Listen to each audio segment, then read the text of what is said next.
Hey, tonight we're going to travel back in time to London in the year 1666. I'm going to tell you the story of one of the most devastating fires in history, the Great Fire of London. This is a tale of disaster, survival, and how an entire city had to rebuild itself from ashes.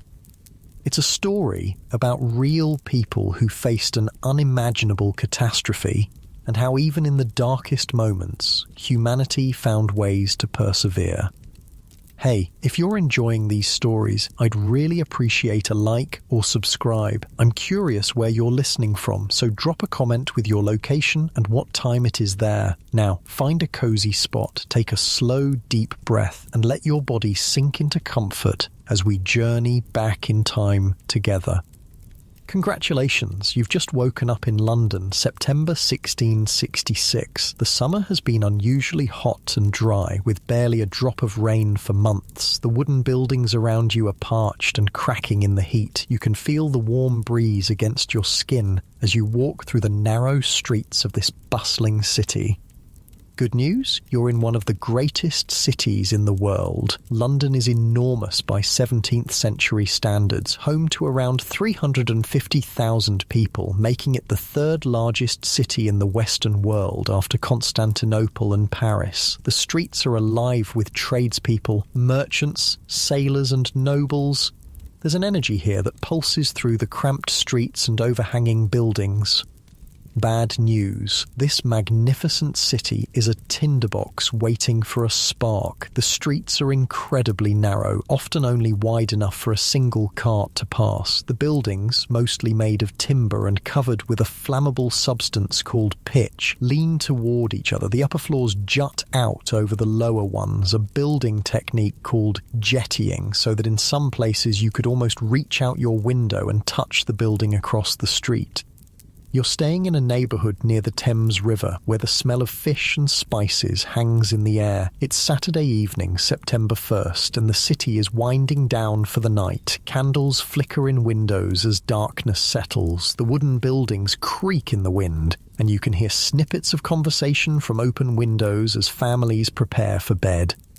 As you walk, your boots sink slightly into the dirt and debris that cover the streets. You pass by Thomas Farriner's bakery on Pudding Lane, a small but important establishment that supplies bread to the King's Navy. The smell of fresh bread lingers in the air as the baker and his family finish their day's work. Thomas checks his ovens one last time before heading upstairs to bed with his family, his daughter Hannah, his son, also named Thomas, and their maid. You continue your evening stroll, unaware that in just a few hours London's fate will change forever.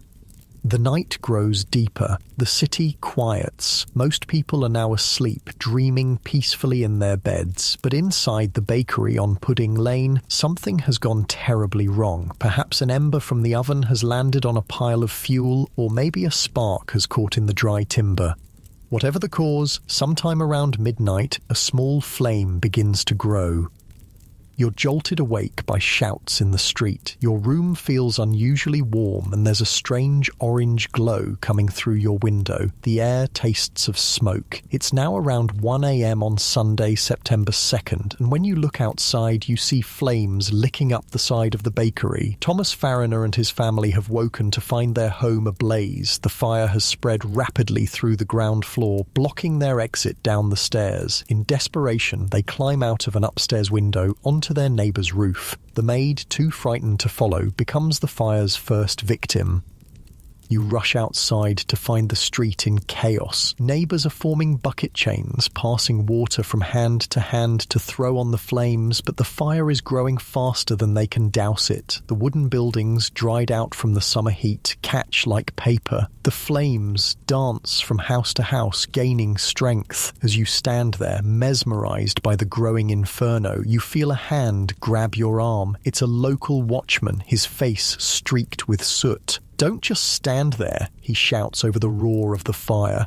"Either help or get away while you can." You can feel the heat on your face, the sweat beading on your forehead. The decision seems simple enough: stay and fight a losing battle, or flee to safety. But where would you go? This is London, a maze of timber houses and narrow alleys, all of it now in the path of a growing monster.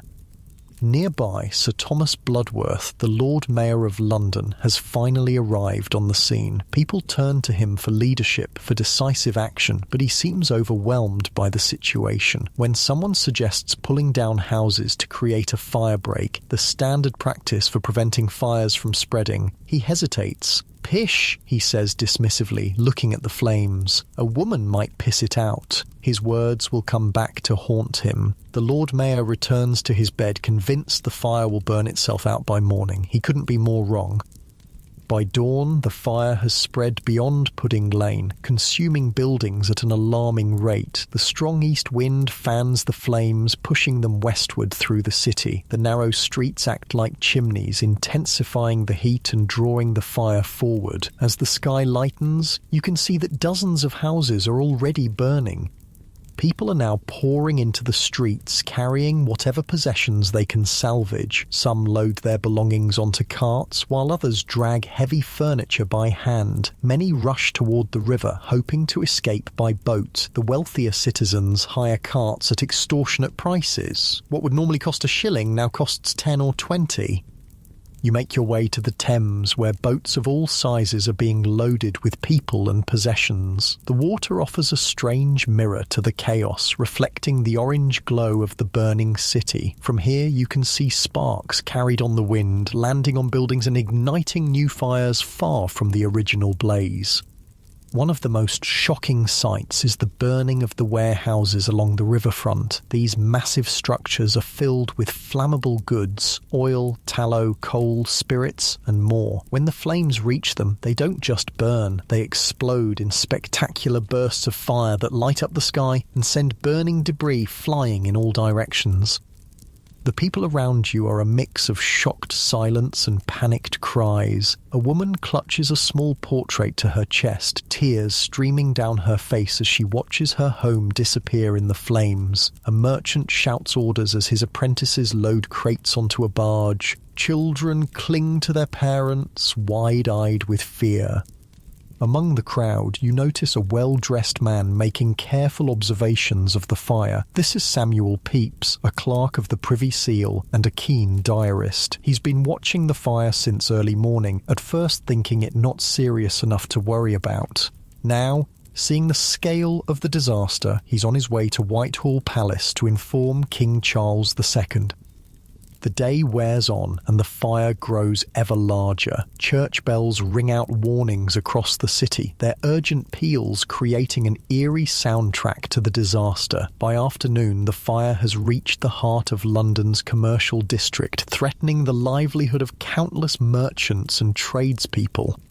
You've managed to secure a spot on a small boat heading upriver, away from the flames. As you pull away from the shore, you look back at the city. The smoke is so thick now that it blocks out the sun, creating an artificial twilight. The flames reach higher than the church steeples, painting the smoke orange and red. The noise is overwhelming. The roar of the fire, the crash of collapsing buildings, the shouts and cries of thousands of Londoners. From your vantage point on the water, you see something that sends a chill down your spine despite the heat. The fire has reached London Bridge, the only bridge across the Thames. The structure is lined with houses and shops, packed tightly together. If the bridge burns, the fire could cross to the south bank, doubling the potential disaster.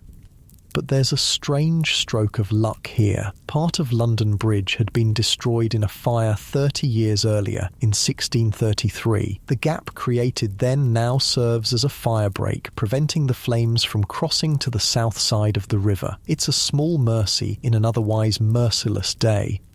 As night falls on Sunday, the city is a hellscape of flame and smoke. The fire shows no sign of slowing. If anything, it's gaining strength. You've found temporary shelter in a field outside the city walls, joining thousands of other displaced Londoners. The ground is hard beneath you, but exhaustion wins out over discomfort, and you fall into a troubled sleep under a sky lit orange by the burning city.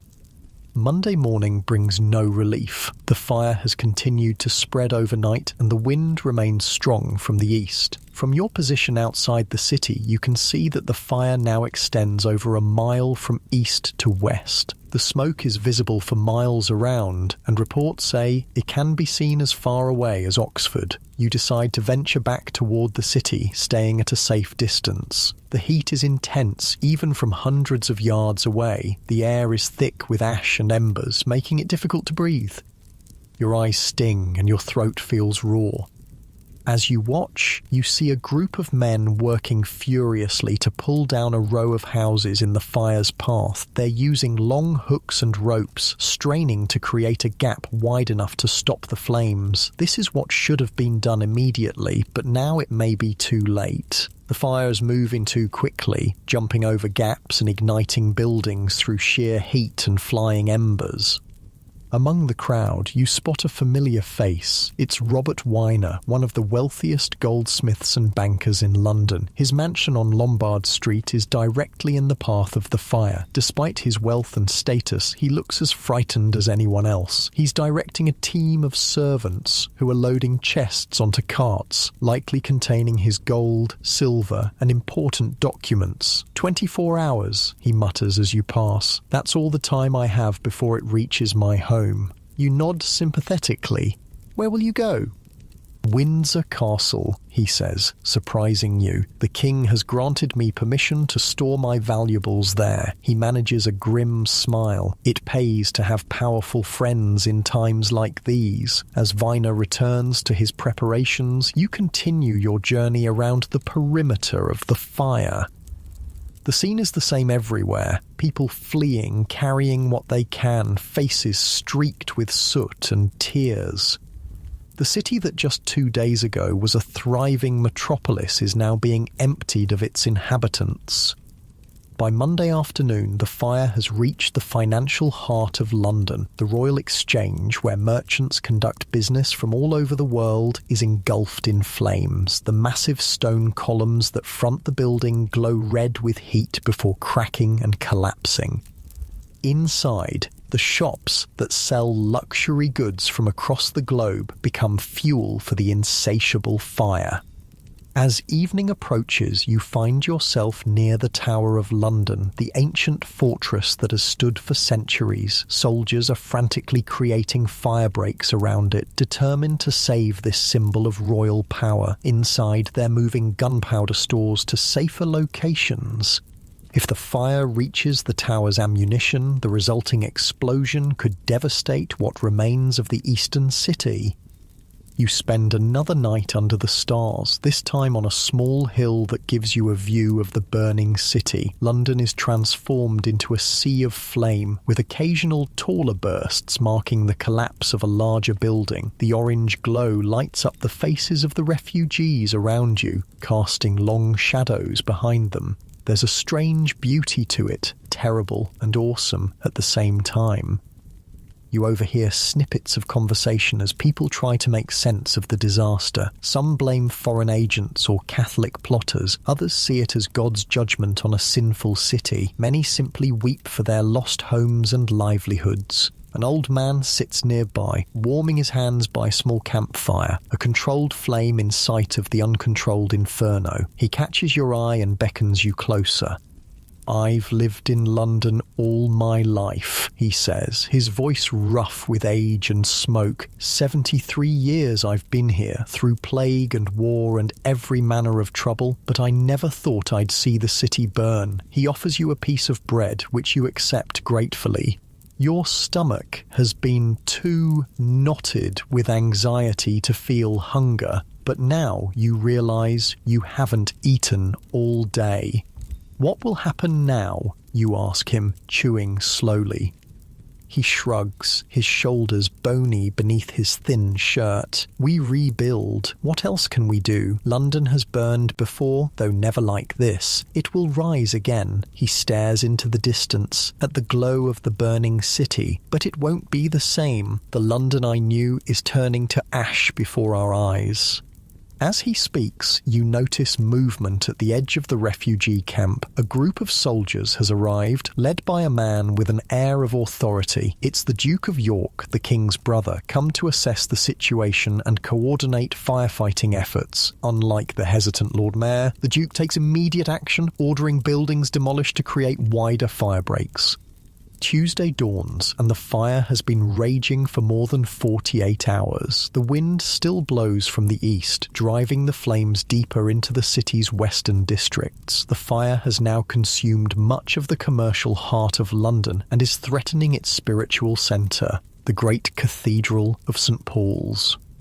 You decide to move closer to the cathedral, drawn by some impulse to witness what happens to this magnificent building that has dominated London's skyline for centuries. The streets are nearly unrecognisable. Where houses once stood, there are now just smouldering ruins.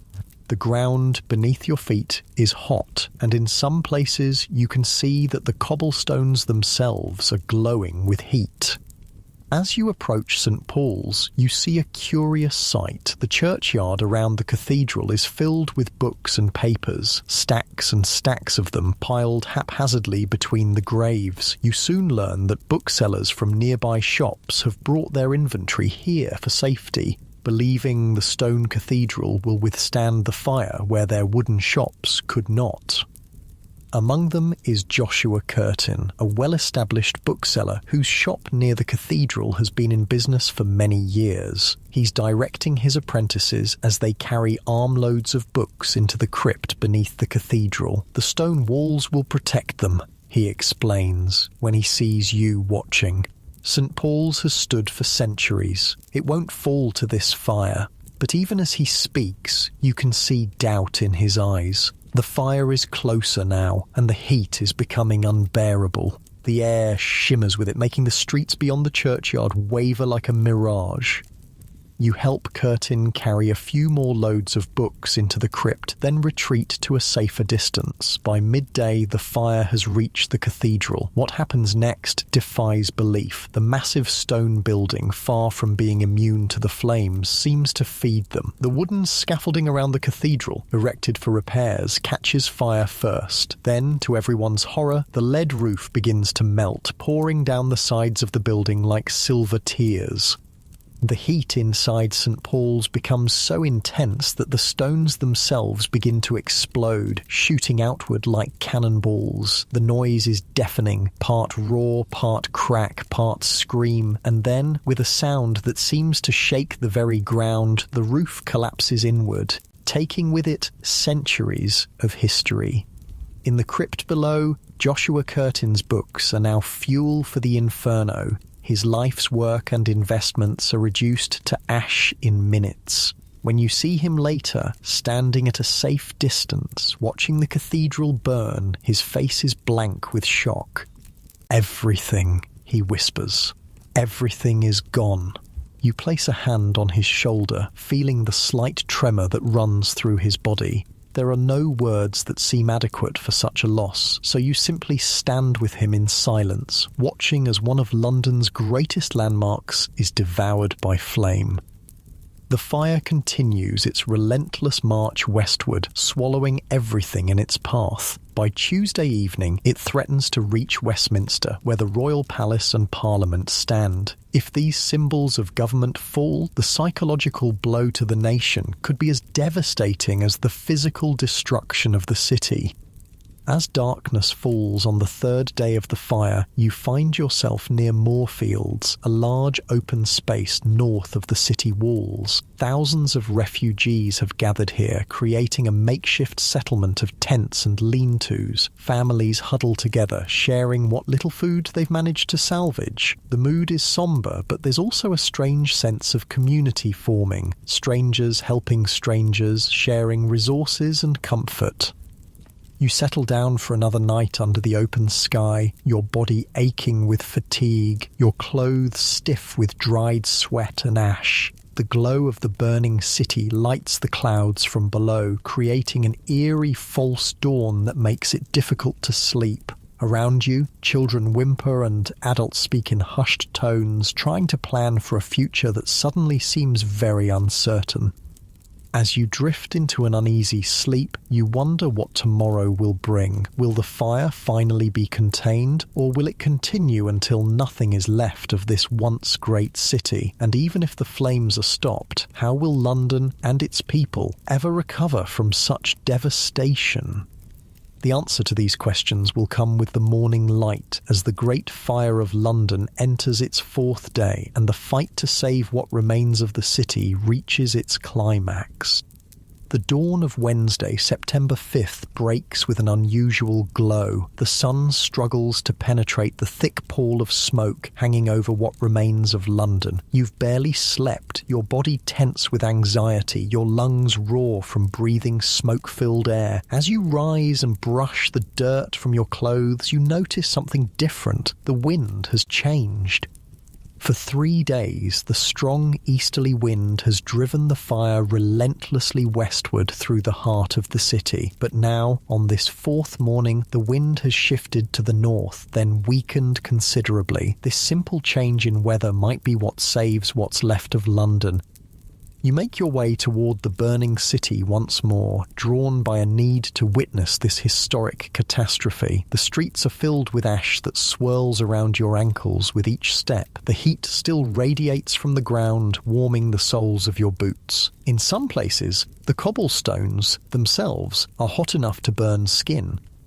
As you approach what was once the western edge of the fire, you see something remarkable. Teams of men are working with grim determination, not just pulling down houses with hooks and ropes as before, but actually blowing them up. Barrels of gunpowder are being strategically placed in buildings, then detonated to create wide gaps that the fire cannot jump across. This desperate measure is being directed by the King's brother, James, Duke of York. Unlike the indecisive Lord Mayor, the Duke has taken command with military precision. The Navy, which had been using gunpowder, is now carrying out his orders, creating controlled destruction to prevent further devastation.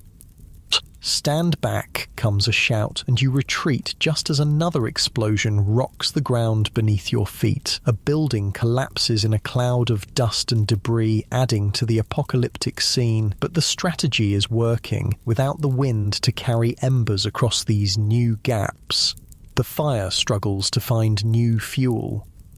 You notice a small crowd gathered around a well-dressed man who's directing some of the operations. It's King Charles II himself who has come to oversee the firefighting efforts. Unlike many monarchs who might flee to safety, Charles has remained in London, even helping to pass buckets of water and encouraging his subjects.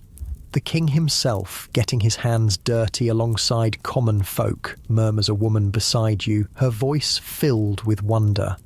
"Never thought I'd see the day." It's true, there's something powerful about seeing the monarch working shoulder to shoulder with sailors, labourers and merchants to save what remains of the city. Charles looks exhausted, his fine clothes stained with soot, but his presence brings a surge of hope to the weary firefighters. By mid-morning, it's clear that the tide is turning. The fire still burns fiercely in many areas, but its advance has been checked. For the first time since Sunday, people dare to believe that the destruction might finally be halted. You make your way toward the Tower of London, curious to see if this ancient fortress has survived. The tower has stood for centuries as a symbol of royal power, serving as palace, prison, mint and armoury. More importantly, it houses a vast store of gunpowder, enough to devastate what remains of the eastern city if ignited. As you approach, you see that the firefighters have succeeded in protecting the tower. By demolishing nearby buildings and creating a wide space around the fortress, they've managed to keep the flames at bay. Soldiers stand guard, their faces grim but relieved.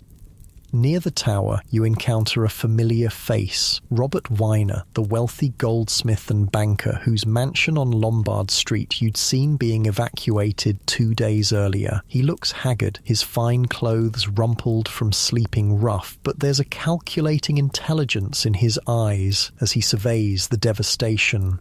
"My house is gone," he tells you without preamble when he recognizes you. "My business, my workshop, all of it, burned to the ground.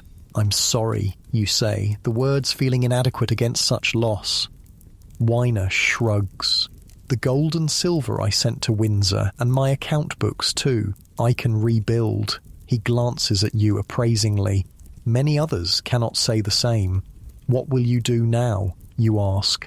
Start again, he says simply. London will need bankers more than ever as it rebuilds. There's profit to be made in disaster for those with the capital to invest. He seems to catch himself, adding, and a duty to help restore what's been lost, of course. As Weiner takes his leave, promising to remember your face should you ever need financial services, you continue your journey through the smouldering ruins. The devastation is complete in many areas. Where grand buildings and humble homes once stood, there are now just blackened foundations and crumbling chimneys rising from the ash like the gravestones of a city. You pass by what was once the Royal Exchange, the commercial heart of London. Now it's just a skeleton of stone, its interior completely gutted by the flames. Nearby, the Guildhall, seat of city government for centuries, stands partially intact, its thick stone walls having resisted complete destruction. But its roof is gone, and the interior is a charred shell. As you walk, you notice people beginning to return to the edges of the burned area, poking through the ruins with sticks or bare hands, searching for anything that might have survived. A woman kneels in what must have been her kitchen, carefully lifting a blackened pot from the ashes. A man stands motionless in the footprint of his shop, seemingly unable to comprehend the totality of his loss. The human cost of the fire becomes more evident with each passing hour. While the death toll remains mercifully low, the fire spread slowly enough that most people could flee. The displacement is catastrophic. Close to 100,000 Londoners are now homeless, camping in fields outside the city, or seeking shelter with friends or relatives in unburned areas. By afternoon, you've made your way to Christ's Hospital School, where you'd heard the shoemaker Sybil Tame had her workshop. The school itself has mostly survived, being on the northern edge of the fire, but several of the outbuildings where tradespeople worked have been damaged or destroyed. You find Sybil sitting on a low wall surrounded by 3 young girls, her daughters. She's a sturdy woman with capable hands and a determined set to her jaw. Despite the disaster, she's already working, her fingers busy with a piece of leather as she talks with another woman.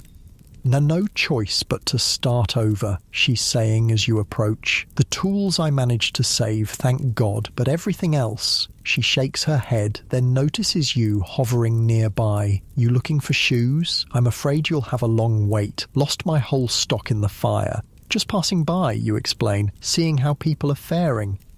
Sybil's expression softens slightly. As well as can be expected, my workshop's gone, but the school's letting us stay in one of the dormitories for now. She nods toward her daughters. These 3 need feeding, fire or no fire, so I'll find a way to keep working.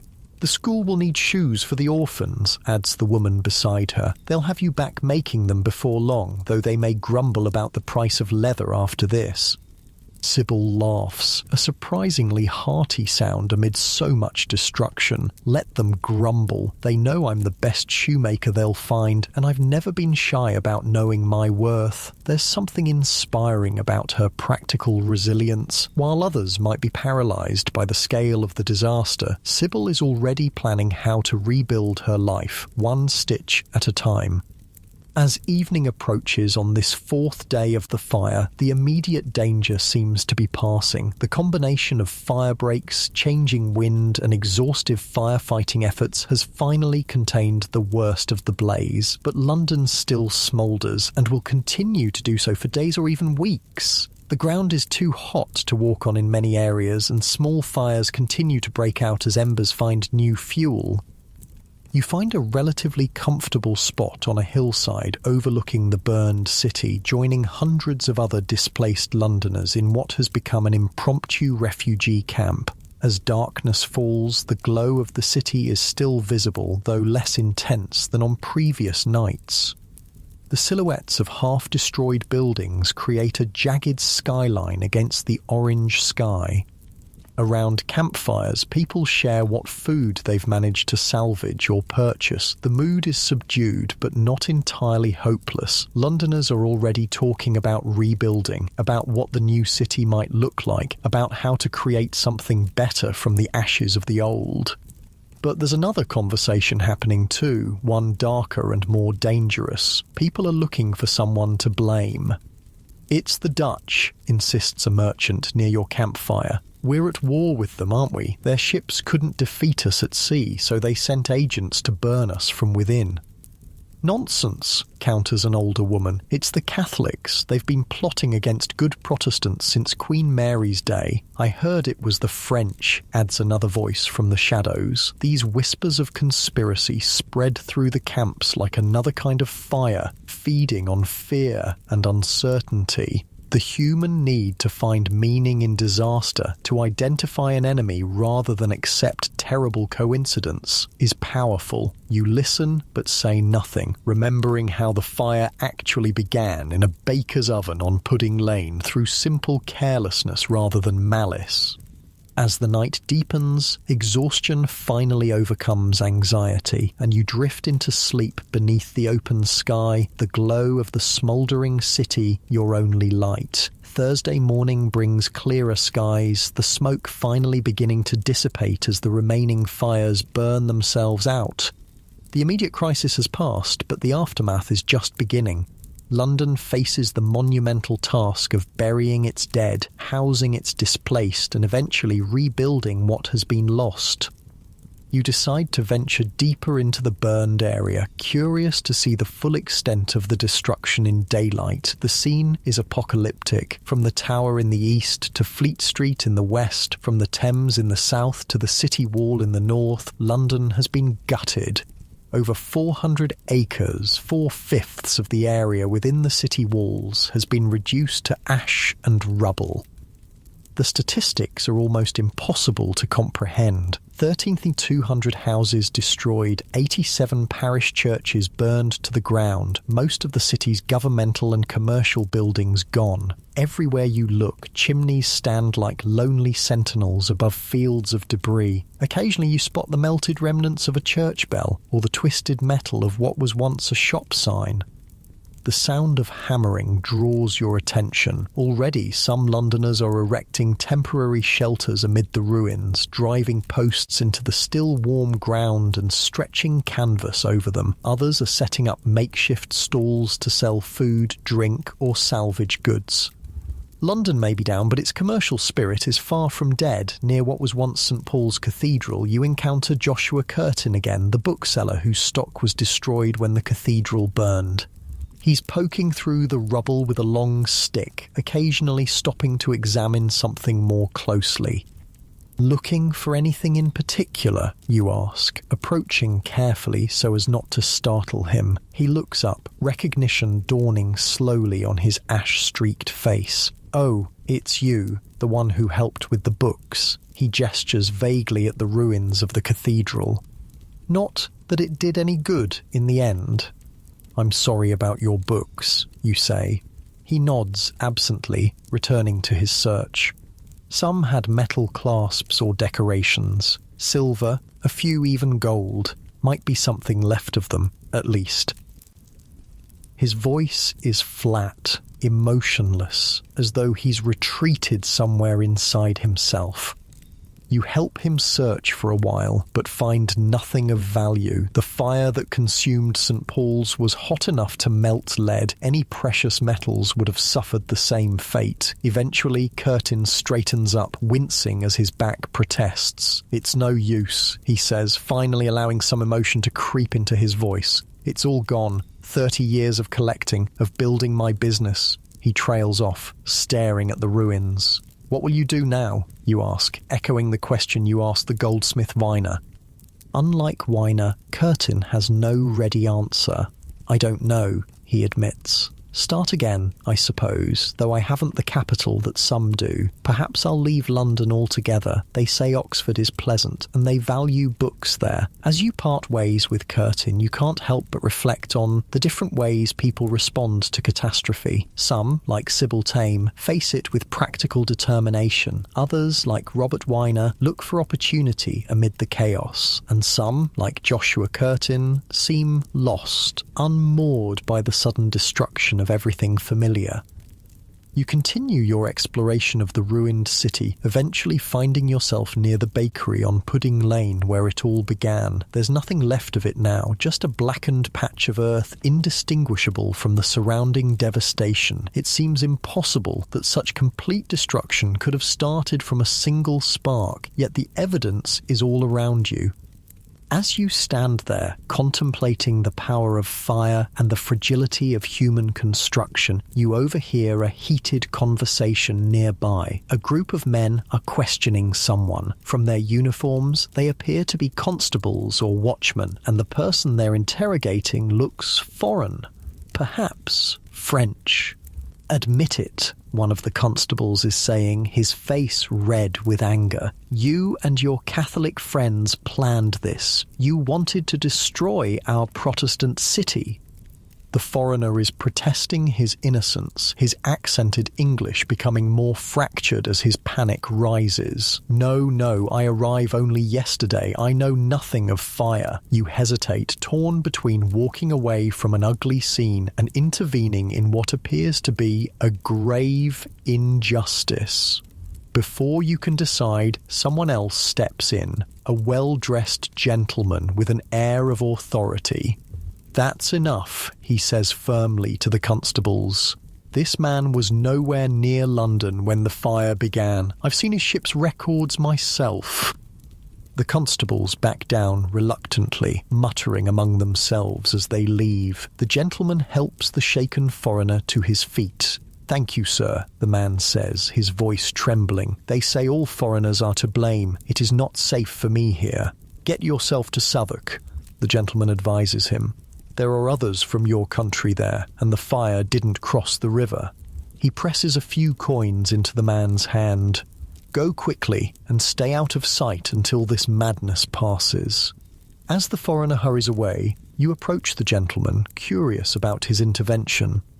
"That was kind of you," you remark. He gives you a measuring look. "It was just. The fire was an accident begun in a baker's oven. I've spoken with the baker himself and his family, but people want someone to blame, especially if that someone is different from themselves." He sighs. "I fear this won't be the last false accusation we see in the coming days." "You seem very certain about how the fire started," you observe. "I investigated it personally," he says. "I'm Robert Brooke, a Member of Parliament. The King has asked me to chair a committee looking into the cause of the fire." He grimaces, "though I suspect many won't believe our findings if they don't confirm their prejudices." As Sir Robert continues on his way, you ponder the human tendency to seek scapegoats in times of crisis. The Great Fire was a terrible accident, made worse by dry conditions, poor building practices, and initial hesitation in response, but already a different narrative is forming. One of foreign plots and Catholic conspiracies, of unseen enemies seeking to destroy the Protestant city. By evening, you've made your way back to the refugee camp outside the city walls. The mood has shifted subtly since yesterday. With the immediate danger past, people are beginning to think about the future. Some are making plans to leave London altogether, seeking new lives in other towns or even abroad. Others are determined to stay and rebuild, already discussing how they might obtain materials and where they might find temporary housing in the meantime. King Charles II has issued a proclamation read aloud by heralds throughout the camps. He declares that October 10th will be a day of fasting in penance for the fire and urges the Lord Mayor to support collections for the victims. More significantly, he promises that London will rise again, better than before. You find a quiet spot on the edge of the camp and watch as the sun sets over the ruined city. The silhouette of London is forever changed, the familiar spires and towers gone, replaced by an irregular skyline of partial walls and lonely chimneys. Yet even in this moment of utter devastation, there's a strange beauty to the scene, a reminder of nature's power and humanity's resilience. A woman sits down beside you, offering a piece of bread. You recognize her as one of Sybil Tame's neighbours from Christ's Hospital. "They're saying the king will rebuild the whole city in stone," she says, gazing at the ruins. "No more wooden houses to burn. That would be wise, you agree? Though I wonder how long it will take." She shrugs. "Years, surely. But what choice do we have? London is still London, even without its buildings." She gestures toward the camps where thousands of people are settling in for another night under the stars. The city isn't the stone and timber, it's the people. As darkness falls completely, small fires spring up throughout the camp, controlled flames for cooking and warmth, a stark contrast to the destructive inferno that raged through the city. Around these fires, Londoners gather to share food, stories and comfort. Children who were terrified just days ago now play chase between the makeshift tents. A man produces a fiddle somehow saved from the flames, and soon music fills the air. You find yourself drawn to one particular group where an old man is telling stories of the last great fire to hit London back in 1212. His audience listens raptly as he describes how the city rebuilt itself then, how new life sprouted from the ashes. "London has burned before," he concludes, "and each time it has come back stronger. This time will be no different." As you settle down for the night, wrapped in a borrowed blanket beneath the vast starry sky, you reflect on what you've witnessed. The Great Fire of London has been a catastrophe of unprecedented scale, destroying in days what took centuries to build. The road to recovery will be long and difficult, with countless challenges ahead. Yet there's also opportunity in this destruction, a chance to reimagine and rebuild a city that had grown organically and chaotically over centuries. The narrow streets that helped spread the fire might be widened. The crowded wooden tenements could be replaced with safer stone structures. Perhaps London will emerge from this disaster as a more beautiful, more functional, more resilient city than before. As sleep begins to claim you, your last thoughts are of the people you've met. Sybil Tame with her practical determination, Robert Weiner calculating new opportunities, Joshua Curtin facing an uncertain future. Each represents a different response to disaster, a different path forward. And each in their own way embodies the spirit that will eventually rebuild London from its ashes. Your breathing deepens, your muscles relax, and you drift into sleep beneath the same stars that have witnessed London's long history, its triumphs and tragedies, its destructions and rebirths. The Great Fire may have changed the face of the city forever, but London endures, as it always has, as it always will. Friday morning dawns clear and bright, a week since the fire first began. The smoke has mostly cleared, though the scent of burning still hangs in the air like a persistent ghost. You've spent several nights sleeping under the open sky, your body growing accustomed to the hard ground and the sounds of thousands of displaced Londoners breathing, shifting, occasionally crying out in their sleep. Today, you decide to venture back into the heart of the devastation. The ground is cooler now, though still warm in places where deeper fires continue to smoulder. As you walk through what was once the bustling centre of London, the scale of rebuilding required becomes even more apparent. For a mile in every direction, the city is gone, replaced by a lunar landscape of ash and stone. Here and there, work has already begun. Teams of men clear debris from the streets, piling it into carts to be hauled away. Others mark out property boundaries with stakes and string, trying to determine where one building ended and another began in the featureless expanse of ruins. Surveyors with instruments and notebooks make careful measurements and sketches, preparing for what will surely be a complex rebuilding process. Near what was once Cheapside, London's most fashionable shopping street, you notice a flurry of activity. A group of well-dressed men surrounds someone who appears to be giving directions. As you draw closer, you realise that it's King Charles II himself, accompanied by several architects and city officials. "The streets must be wider," the king is saying, gesturing broadly. This crowding of buildings upon buildings is what allowed the fire to spread so quickly. We have an opportunity now to create a city worthy of our nation's greatness. One of the men with him nods enthusiastically. You recognise him as Christopher Wren, already known as a promising architect and mathematician, despite being only in his 30s. "Indeed, Your Majesty, I envision broad avenues radiating from central points, with buildings of uniform height and appearance. We might create a London to rival Paris in elegance and Rome in grandeur." Another man, John Evelyn, you think his name is, unrolls a large parchment revealing an intricate plan for a completely redesigned city. "The streets should be straight and regular," he explains, "with buildings of brick or stone throughout. We must leave the medieval city behind and embrace classical principles of order and harmony." The king studies the plans with evident interest, occasionally asking questions or suggesting modifications. It's clear that he sees the fire, for all its devastation, as an opportunity to transform London into a truly modern capital. As the royal party moves on, you notice ordinary Londoners watching from a distance, their expressions ranging from hope to skepticism. For the wealthy and powerful, the fire represents a chance to reimagine the city according to new ideals of beauty and function. But for those who have lost everything, the immediate concern is much simpler: how to survive until rebuilding can begin. You continue your exploration, eventually finding yourself near the banks of the Thames. The riverfront was particularly hard hit by the fire, with warehouses full of flammable goods creating some of the most intense blazes. Now, the wharves are busy again, though not with their usual commerce. Boats arrive constantly, bringing supplies for the thousands of displaced people: food, blankets, tents, and building materials.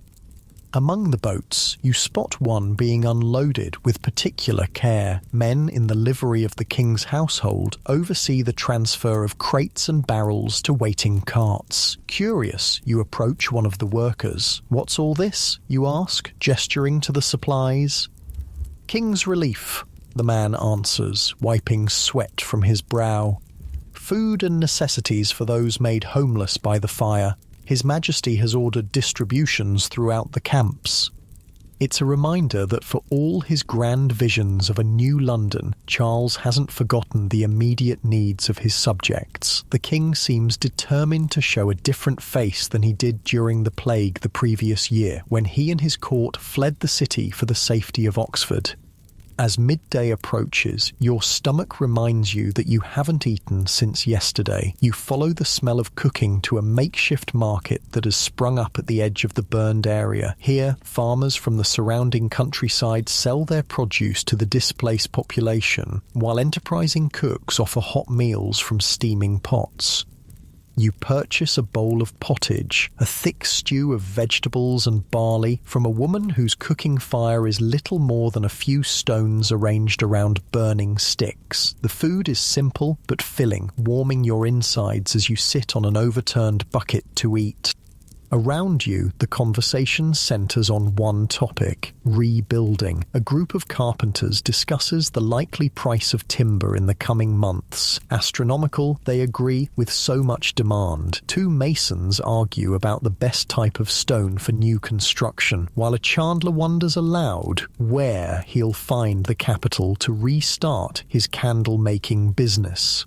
They say the king's establishing special courts, mentions a well-dressed merchant at a nearby table, to settle disputes between landlords and tenants about who's responsible for rebuilding. "About time," grumbles his companion. "My lease says I'm obliged to return the property in the same condition, but how can anyone expect that after such a fire? It would ruin me to rebuild from scratch." "That's just it," the first man nods. "These new fire courts will decide based on who has the means to rebuild. If the tenant can't afford it, the responsibility falls to the landlord." This conversation piques your interest. The legal implications of the fire are enormous, with thousands of leases and contracts thrown into confusion by the destruction. Without clear guidance, rebuilding could be delayed for years while courts sort through endless litigation. After finishing your meal, you decide to seek out Robert Weiner, the wealthy goldsmith and banker you'd encountered earlier. As one of London's financial elite, he might have insights into how the city's economy will recover. You find him not in the refugee camps, but already back in the burned district, standing amid the ruins of what must have been his mansion on Lombard Street. He's accompanied by several men who appear to be architects or builders, all gesturing and pointing as they discuss something. When Weiner notices you approaching, he breaks away from the group with a nod of recognition. "Ah, my friend from the fire, come to see how the mighty have fallen?" There's no bitterness in his tone, only a kind of wry amusement. "Just curious about what happens next," you admit. "For you and for London." Weiner surveys the ruins of his home thoughtfully. "What happens next is that we rebuild, of course, better than before." He gestures to the men he was speaking with. "I've already commissioned plans for a new house and business premises, stone naturally, with proper fireproofing throughout." "You don't waste time," you observe. "In finance, hesitation is fatal," he says with a slight smile. "The same applies here. Those who rebuild quickly will prosper in the new London. Those who wait," he shrugs, "they may find themselves left behind." "And the banking business? Will that recover?" Weiner's expression grows more serious. "That's the greater concern. London was the financial heart of England, with the Royal Exchange destroyed, with so many merchants ruined. Yes, there will be disruption, but money, like water, finds its level. Already temporary exchanges are being established. Trade continues, loans are still made, interest still accrues." He glances back at his ruined mansion. "I lost a house, but my fortune remains intact. My records were saved, my gold secured. Not everyone was so fortunate or so foresighted." There's something both impressive and slightly chilling about Weiner's composure. While others are still reeling from the disaster, he's already positioning himself to thrive in its aftermath. You wonder how many others among London's elite share his cool calculation, and how many have been financially ruined by the fire. As afternoon stretches toward evening, you make your way back toward Christ's Hospital, curious to see how Sybil Tame and her daughters are faring. The school complex is busier than before, with workers clearing debris and making repairs to the damaged sections.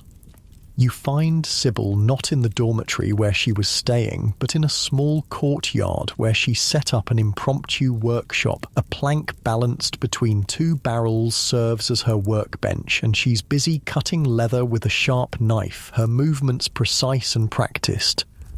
"Back again?" she asks without looking up when your shadow falls across her work. "Seems you've taken an interest in us fire victims." "Just trying to understand how people go on after something like this," you say. Sybil sets down her knife and straightens, pressing her hands against the small of her back. "Same as we go on after anything else, one foot in front of the other, one day at a time." She gestures to the leather she's cutting. "Schools commissioned me to make new shoes for 20 orphans." It's a start. "Where are your daughters?" you ask, noticing the absence of the 3 girls who had been with her before. "The oldest 2 are helping in the kitchen, earning our keep. The little one's with the school nurse, learning her letters." Sybil's expression softens slightly. "That's one good thing come of this at least. They're getting schooling they wouldn't have had otherwise." You notice that Sybil's hands, though skilled with leather and all, are reddened and chapped. "You've been doing other work as well?" You guess. She nods. Laundry, mostly. School has hundreds of children, and children make messes. There's always washing to be done. She flexes her fingers, wincing slightly. It's not what I'm trained for, but it puts food on the table until I can get the shoemaking business properly re-established. Sybil's practical resilience continues to impress you. Unlike Viner with his financial resources, or even Curtin with his specialized knowledge, she has only her hands and her determination to rely on. Yet she seems the most adaptable of the three, willing to do whatever is necessary to provide for her family. Have you heard about the fire courts, you ask, remembering the conversation from the market, for settling disputes about rebuilding? Sybil snorts. Courts are for people with property. My workshop was rented and barely that. More an arrangement with the school than a proper lease. She picks up her knife again, testing the edge with her thumb. No, I'll not be troubling any courts. I'll make my own way, same as always. As you take your leave of Sybil, promising to check on her again in a few days, you reflect on the different phases of recovery emerging from the disaster. For the wealthy like Viner, it's about preserving capital and seizing new opportunities. For the poorest, it's simply about survival from day to day. And for those in between, the craftspeople, shopkeepers and small merchants who formed London's middle ranks, the path forward is less clear, dependent on factors beyond their control. The sun is beginning to set as you make your way back toward the refugee camp that has been your temporary home. The sky above London glows orange and pink, the dust and remaining smoke in the air creating a spectacular sunset. It's beautiful in its way, though the beauty is born of destruction. As darkness falls, you notice something unusual. A group of people gathering around a man standing on an overturned cart. He's reading aloud from a document, his voice carrying across the quiet camp. Curious, you move closer to listen. And whereas by this calamitous fire many disputes may arise between landlords and tenants, His Majesty has decreed the establishment of a special fire court comprised of justices of the King's Bench and Common Pleas to hear and determine all such differences. It's a royal proclamation, you realise, outlining the formation of the courts you'd heard discussed earlier. The document goes on to explain that cases will be heard and verdicts typically given within a day to prevent lengthy legal proceedings from delaying the essential rebuilding of the city. When the reading concludes, the crowd breaks into small groups discussing the implications. Some express relief at the promised speed of the process, while others worry about whether the judgments will be fair. For many, the question of who will bear the cost of rebuilding is literally a matter of financial life or death. You catch snippets of conversation as you move through the camp. Says they'll decide based on ability to pay, but we all know the judges favour the wealthy. Better than nothing. Without this, we'd be arguing in courts for years. What about those without leases, the poorest who rented by the week or month? This last comment gives you pause. It's true that the fire courts are designed to address disputes between property owners and their tenants with formal leases, but what of London's poorest residents? Those who lived in crowded tenements with no legal protection? Who will ensure they have homes in the rebuilt city? As you settle in for another night under the stars, these questions linger in your mind. The Great Fire has exposed not just the physical vulnerabilities of London, the wooden buildings, the narrow streets, the inadequate firefighting capabilities, but also its social ones. In rebuilding, will the city address both? Saturday morning brings a change in the weather, a light rain that dampens the ash and debris, bringing temporary relief from the dust that has choked the air since the fire. The rain also reveals something that had been partially hidden before, the acrid smell of the burned city, a chemical tang that catches in your throat and reminds you of the hazardous substances that went up in flames, lead, pitch, oils, and who knows what else. After a simple breakfast of bread and cheese, you decide to seek out Joshua Curtin, the bookseller whose livelihood was destroyed when St. Paul's Cathedral burned. You're curious about how he's faring, whether his despair has given way to any hope for the future. You find him not among the ruins as before, but at a small tavern that survived the fire by virtue of being just outside the western edge of the burned area. The Boar's Head is crowded with displaced Londoners seeking comfort in ale and company. Curtin sits alone in a corner, a half-empty tankard before him, staring into space. "May I join you?" you ask, approaching his table. He looks up, recognition dawning slowly. "If you wish," he says, gesturing to the empty chair across from him. "Though I'm poor company today." You sit, signalling to a serving girl for your own drink. "How are you faring?" you ask, though the answer seems evident in his hollow eyes and unwashed appearance. Curtin takes a long drink before answering. "I've been better," he says simply. "My entire stock, gone. My shop, gone. 30 years of building a business, gone in a single night." He stares into his ale. "I'm too old to start again from nothing." "What will you do?" you ask gently. "I don't know," he admits. "I've been offered work by a printer in Southwark. His business survived being south of the river, but it would be as an assistant, not my own master." Pride and bitterness war in his voice. "At my age, to become someone's employee again? Better than starving," you suggest. He nods reluctantly. "True enough, and at least it's work I know." He takes another drink. "I've heard the king plans to rebuild St. Paul's, grander than before. Perhaps in time I might re-establish my shop nearby if I can save enough." There's a faint spark of hope in his words, though it's clearly struggling against despair. Unlike Viner with his financial reserves or Sybil with her practical skills, Curtin's entire worth was bound up in inventory that no longer exists. His path to recovery seems the steepest of the three.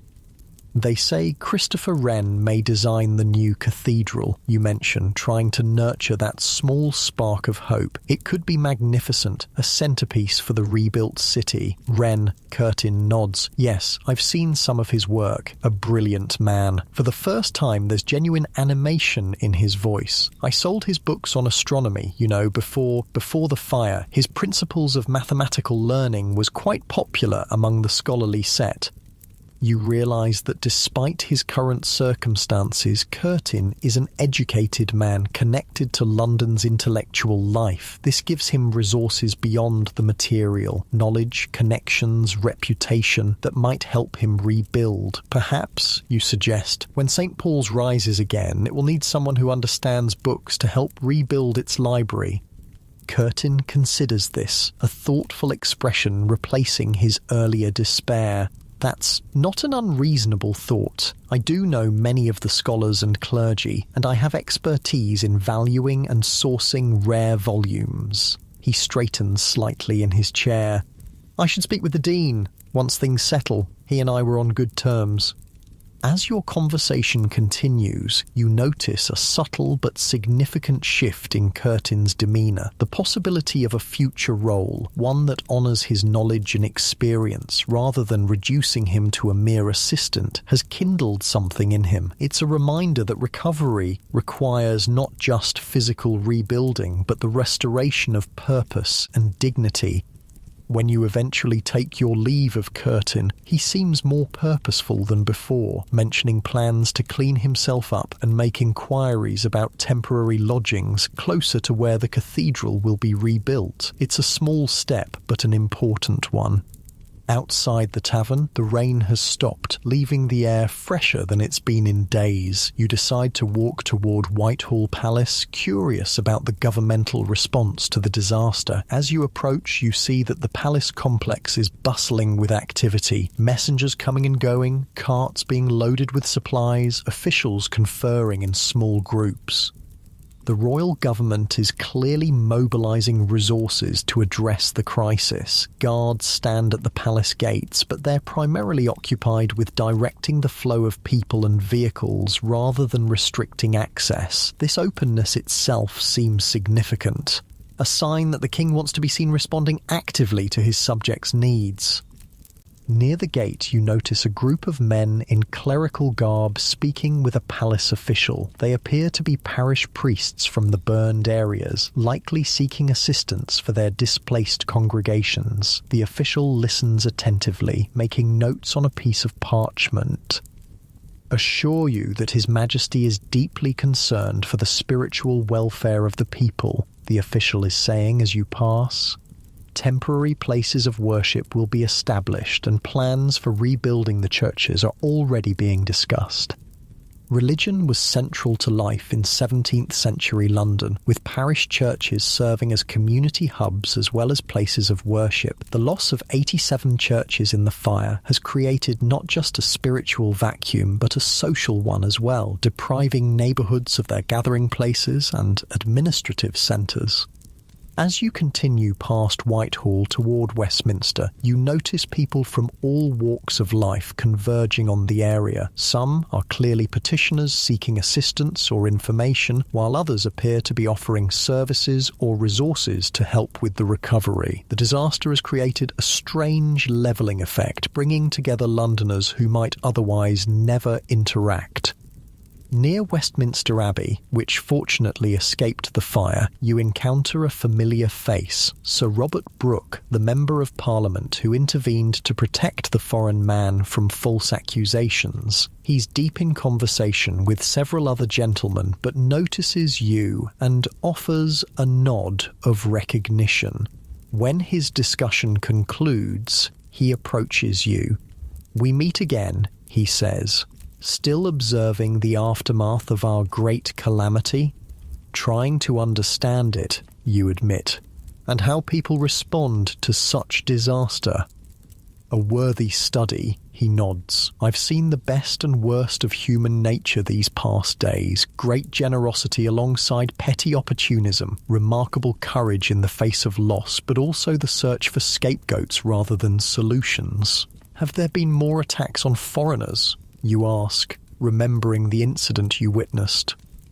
"Some," he sighs, "though the king has issued proclamations urging people not to molest strangers or Catholics based on unfounded rumours. Most Londoners are too occupied with survival to engage in witch hunts, thankfully." He glances around at the busy scene.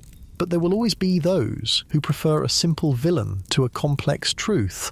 And what of the official investigation?" you inquire. "Have you determined how the fire started?"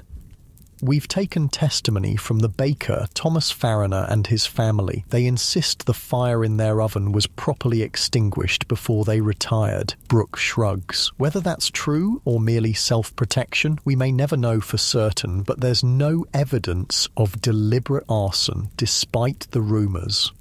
As Sir Robert is called away to another meeting, you reflect on how quickly conspiracy theories spread in times of crisis and how difficult they are to dispel once established. Even as an official investigation points to accidental causes, many Londoners will likely continue to believe that the Great Fire was the work of foreign agents or religious dissidents. The afternoon is advancing as you make your way back toward the burned district. The sun has emerged from behind the clouds, casting long shadows across the ruins. In this light, you can see more clearly the scale of what has been lost and what remains. For all its devastation, the fire didn't consume everything. The Tower of London still stands at the eastern edge of the city. The bridges across the Thames survive. Westminster to the west and Southwark to the south were spared. London is wounded, grievously so, but not destroyed entirely. As you walk, you notice more signs of recovery taking shape. Crews of workers clear streets of debris, making them passable again. Surveyors mark property lines with stakes and string. In some places, temporary structures are already being erected. Simple wooden frames covered with canvas or thatch, providing basic shelter until proper rebuilding can begin.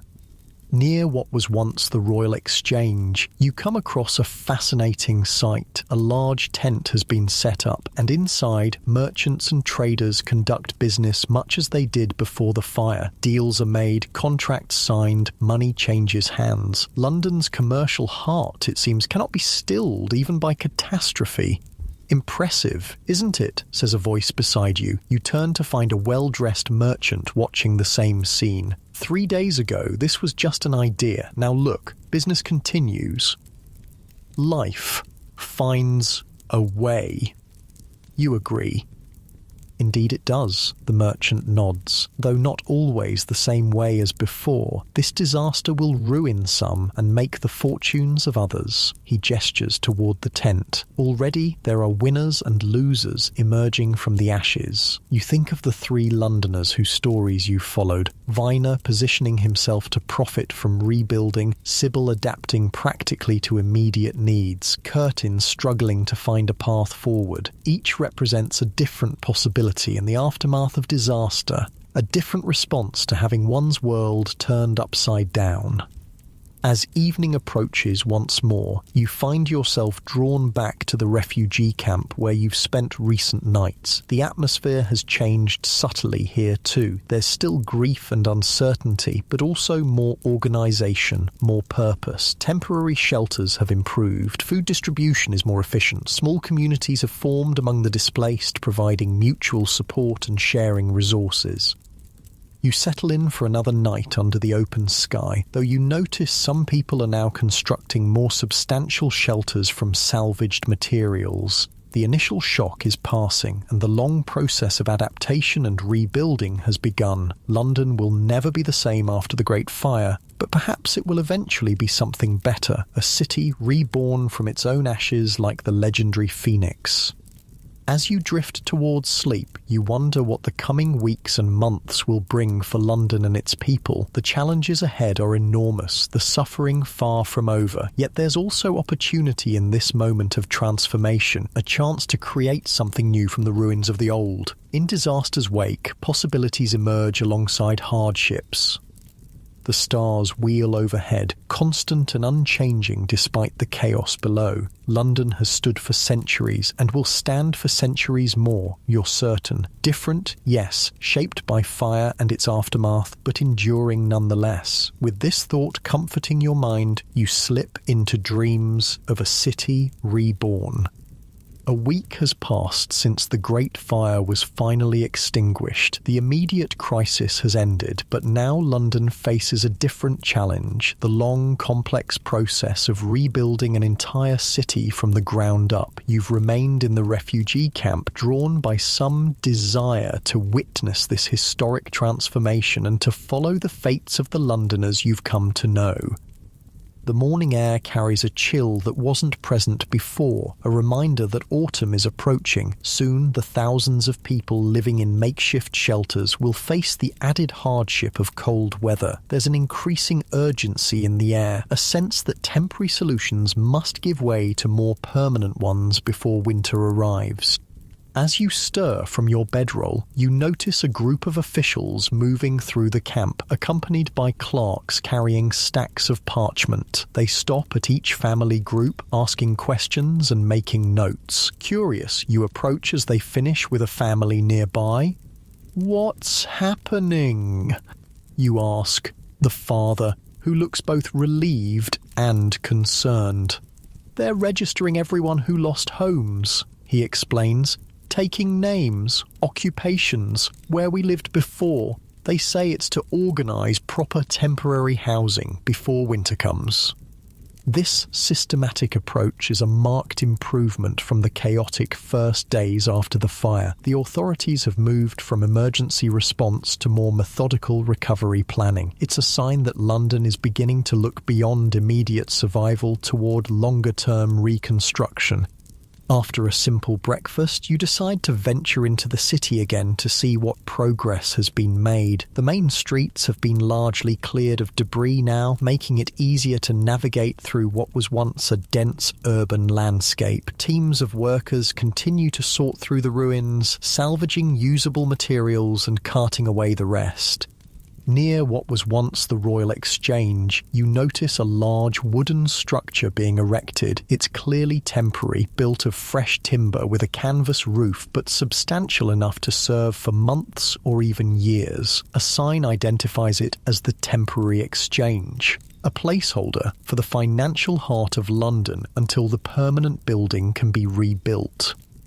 you're struck by how quickly commercial activity is resuming. London's merchants and financiers cannot afford to suspend business for long, regardless of the physical destruction around them. Money must continue to flow if the city is to recover. This prompts you to seek out Robert Weiner again, curious about how London's financial community is adapting. You find him not amid the ruins of his former mansion, but at the Temporary Exchange, deep in conversation with several other well-dressed men. When he spots you, he excuses himself briefly to greet you.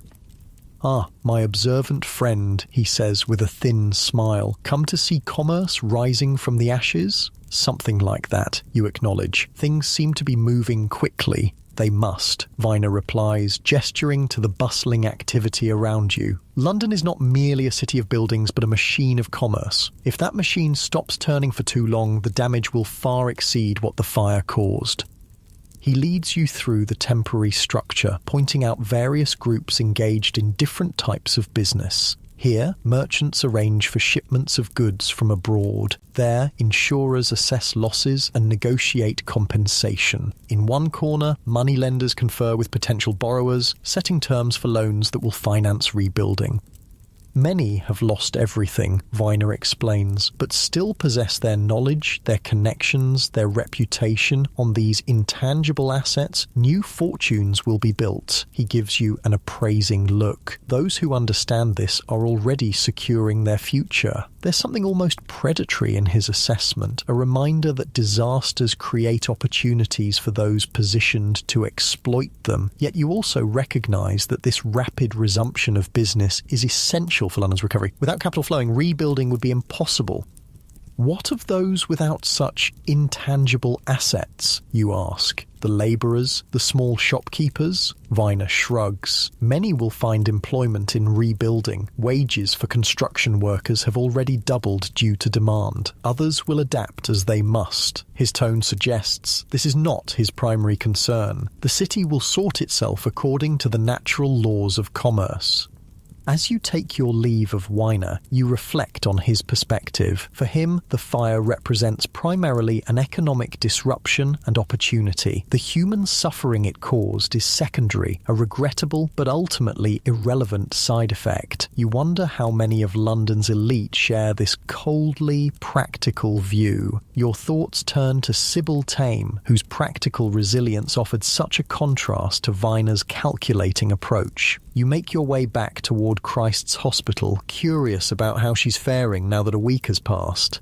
You find her not in the makeshift workshop in the courtyard, but in a small room within the school that appears to have been converted into more permanent working quarters. The space is cramped but orderly, with tools arranged neatly on a proper workbench and finished shoes lined up on a shelf. Sybil herself looks tidier than before, her hair covered with a clean cap, her apron unstained. She glances up as you enter, recognition registering on her face. "You again," she says, but there's no hostility in her tone.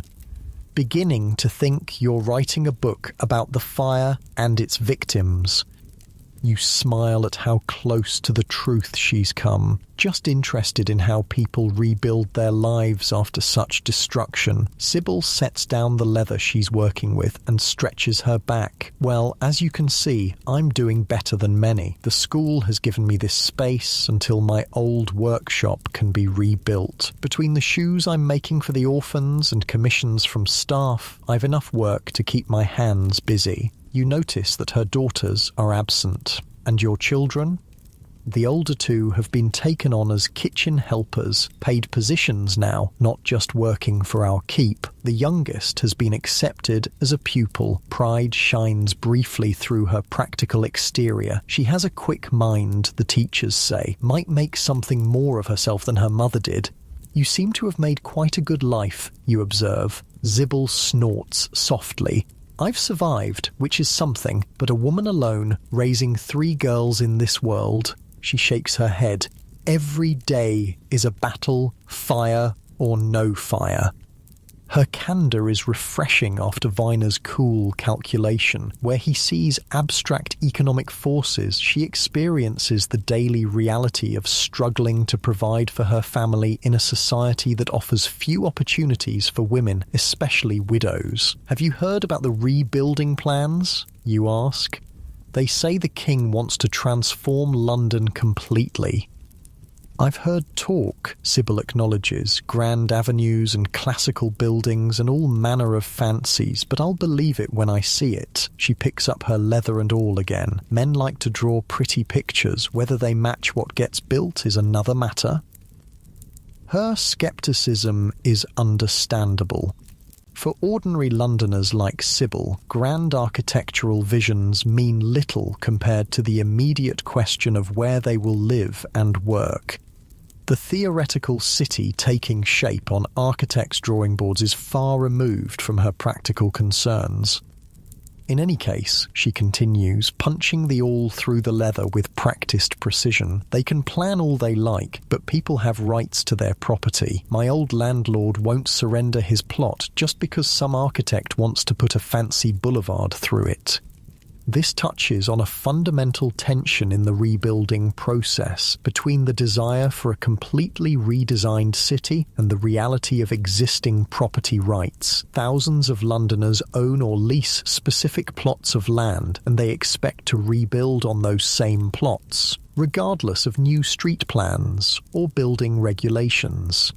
As you leave Sybil to her work, you ponder this conflict between vision and practicality, between the ideal city that could be built on a blank slate and the compromises necessary in a place with centuries of established ownership patterns.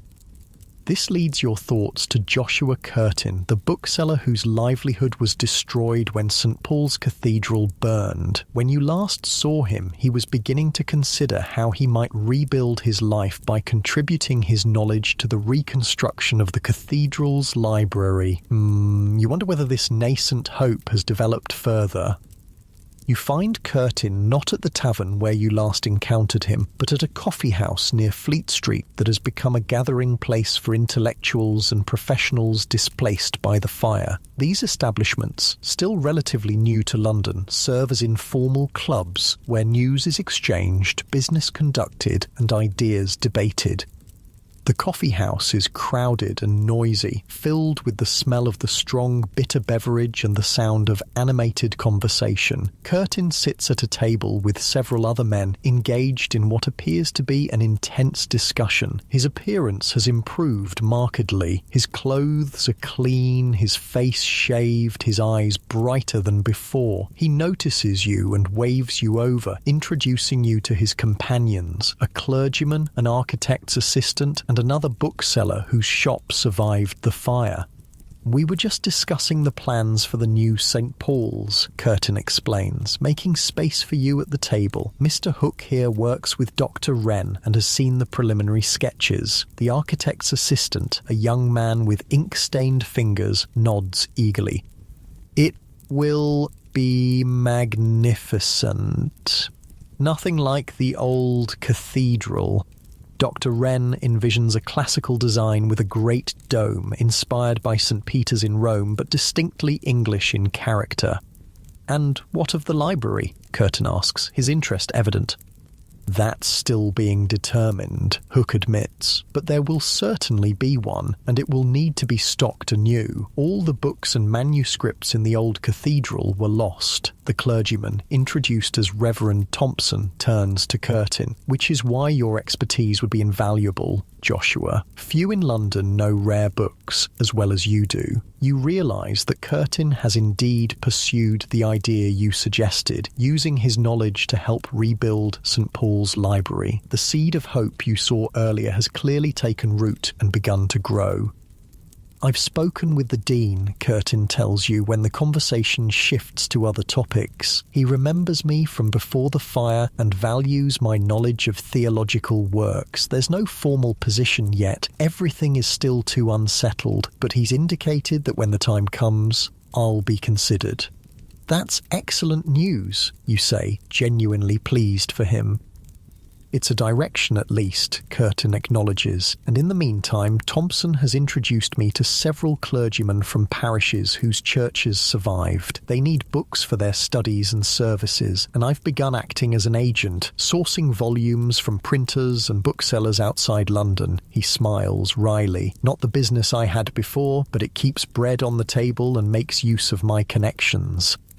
You're struck by the transformation in Curtin's demeanour. Where before he seemed crushed by his losses, he now exhibits a quiet determination to rebuild his life in a new form. He may never recover his shop near St Paul's, but he's finding ways to apply his knowledge and experience in the changed landscape of post-fire London. As your conversation continues, the topic turns to the broader rebuilding efforts. Rumours and reports circulate through the coffee house. The King has approved preliminary plans for the new city layout. Building regulations will require brick or stone construction throughout the burned area. Specialised courts are being established to resolve property disputes. They've arrested a Frenchman for starting the fire, mentions one man at a nearby table, loud enough for your group to hear. A watchmaker named Hubert. They say he's confessed to the whole plot. This catches your attention, remembering Sir Robert Brooks' investigation that found the fire was accidental, starting in Farriner's bakery. Nonsense, says the clergyman at your table. The fire began in Pudding Lane, in the baker's house. Everyone knows that. This Frenchman claims he planted a firebomb, insists the other man, part of a Catholic conspiracy. Curtin frowns. I'm no friend to Catholics or Frenchmen, but that sounds like convenient scapegoating to me. The baker's story of an accidental fire seems far more plausible. You're impressed by Curtin's rational assessment, especially given the prevailing anti-Catholic and anti-French sentiment. Even in the midst of disaster, he maintains his intellectual integrity rather than succumbing to the comfort of blaming an easily targeted outsider. As afternoon turns to evening, you take your leave of Curtin and his companions, promising to visit again. The coffee house has been a refreshing space of reasonable discourse amid the chaos of rebuilding, a reminder that London's intellectual life continues despite the physical destruction of so many of its buildings. Outside, you notice that the days are growing shorter, another sign of autumn's approach. The sun casts long shadows across the burned district, where the outline of the old street pattern is becoming visible again as debris is cleared away. Here and there, markers have been placed indicating the planned width of rebuilt streets, significantly broader than before, you note. You decide to walk toward Pudding Lane, curious about the site where the Great Fire began. The area is much changed from when you last saw it. The ruins have been cleared away, revealing the bare ground where the bakery once stood. A simple wooden post marks the spot, though whether as a historical notation or a property boundary, you're not sure. As you stand contemplating this unremarkable place that became the starting point of such remarkable destruction, you notice a middle-aged man staring at the same spot with an expression of profound guilt. Something about his bearing suggests he might be Thomas Farriner himself, the baker in whose shop the fire began. Terrible thing, you say, by way of opening conversation. He glances at you, then back at the marked ground. Worst night of my life, he says quietly. Lost everything, my business, my home, nearly lost my daughter too. But you escaped, you observe. We did, all except the maid. She was too frightened to climb out the window. Regret weighs heavily in his voice. I shouldn't have left her, should have found some way to bring her out. You stand in silence for a moment, respecting his grief. Then, carefully, you ask, do you know what started it? Farriner's expression hardens slightly. I checked the ovens myself before bed. Everything was as it should be. He sounds like a man who has repeated this statement many times to investigators and neighbours, and perhaps to himself in the dark hours of the night. I don't know how it happened. Whether this is the truth or a story he's constructed to avoid blame, you can't tell. Perhaps he doesn't even know himself anymore, the actual events of that night having been overwritten by the story he needs to believe. They're saying a Frenchman did it, you mention, watching his reaction. Farriner's face remains carefully neutral. So I've heard. Hubert, his name is. He shrugs. If that's what they determine, who am I to question it? There's something evasive in his response that troubles you. Is Farriner simply relieved to have the blame shifted from himself, or was he actively involved in identifying Hubert as a scapegoat? You recall hearing that the Farriner family had testified against the Frenchman despite the questionable nature of his confession.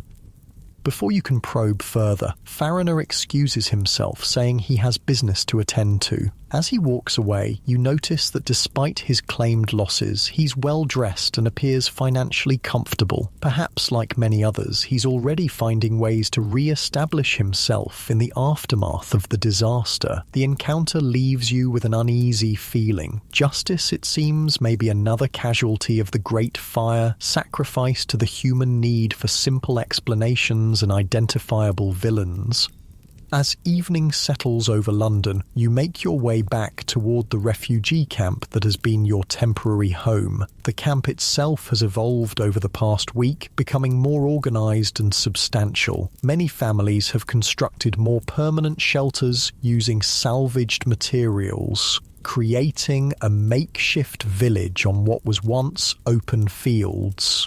You notice a group gathered around a public crier who is reading aloud from an official-looking document.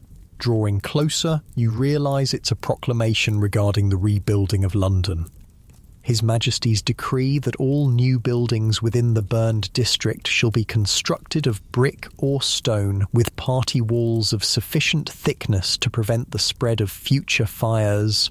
The proclamation continues, outlining various regulations, houses of different heights depending on the width of the street, specific requirements for foundations and wall thickness, prohibitions against wooden ornamentation or overhanging upper stories.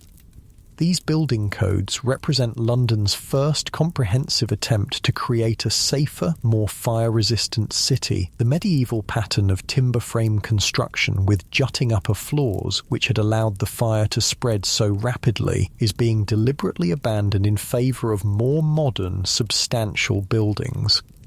The crowd listening to the proclamation responds with mixed reactions. Some nod approvingly at the safety measures, while others mutter about the increased cost of building with brick instead of timber. For many ordinary Londoners, these regulations will make rebuilding their homes significantly more expensive, potentially pushing them out of the city altogether. "How are we supposed to afford brick houses?" demands one man loudly. "We barely had enough for wooden ones." "Better to borrow and build safe than risk another fire," counters a woman near him.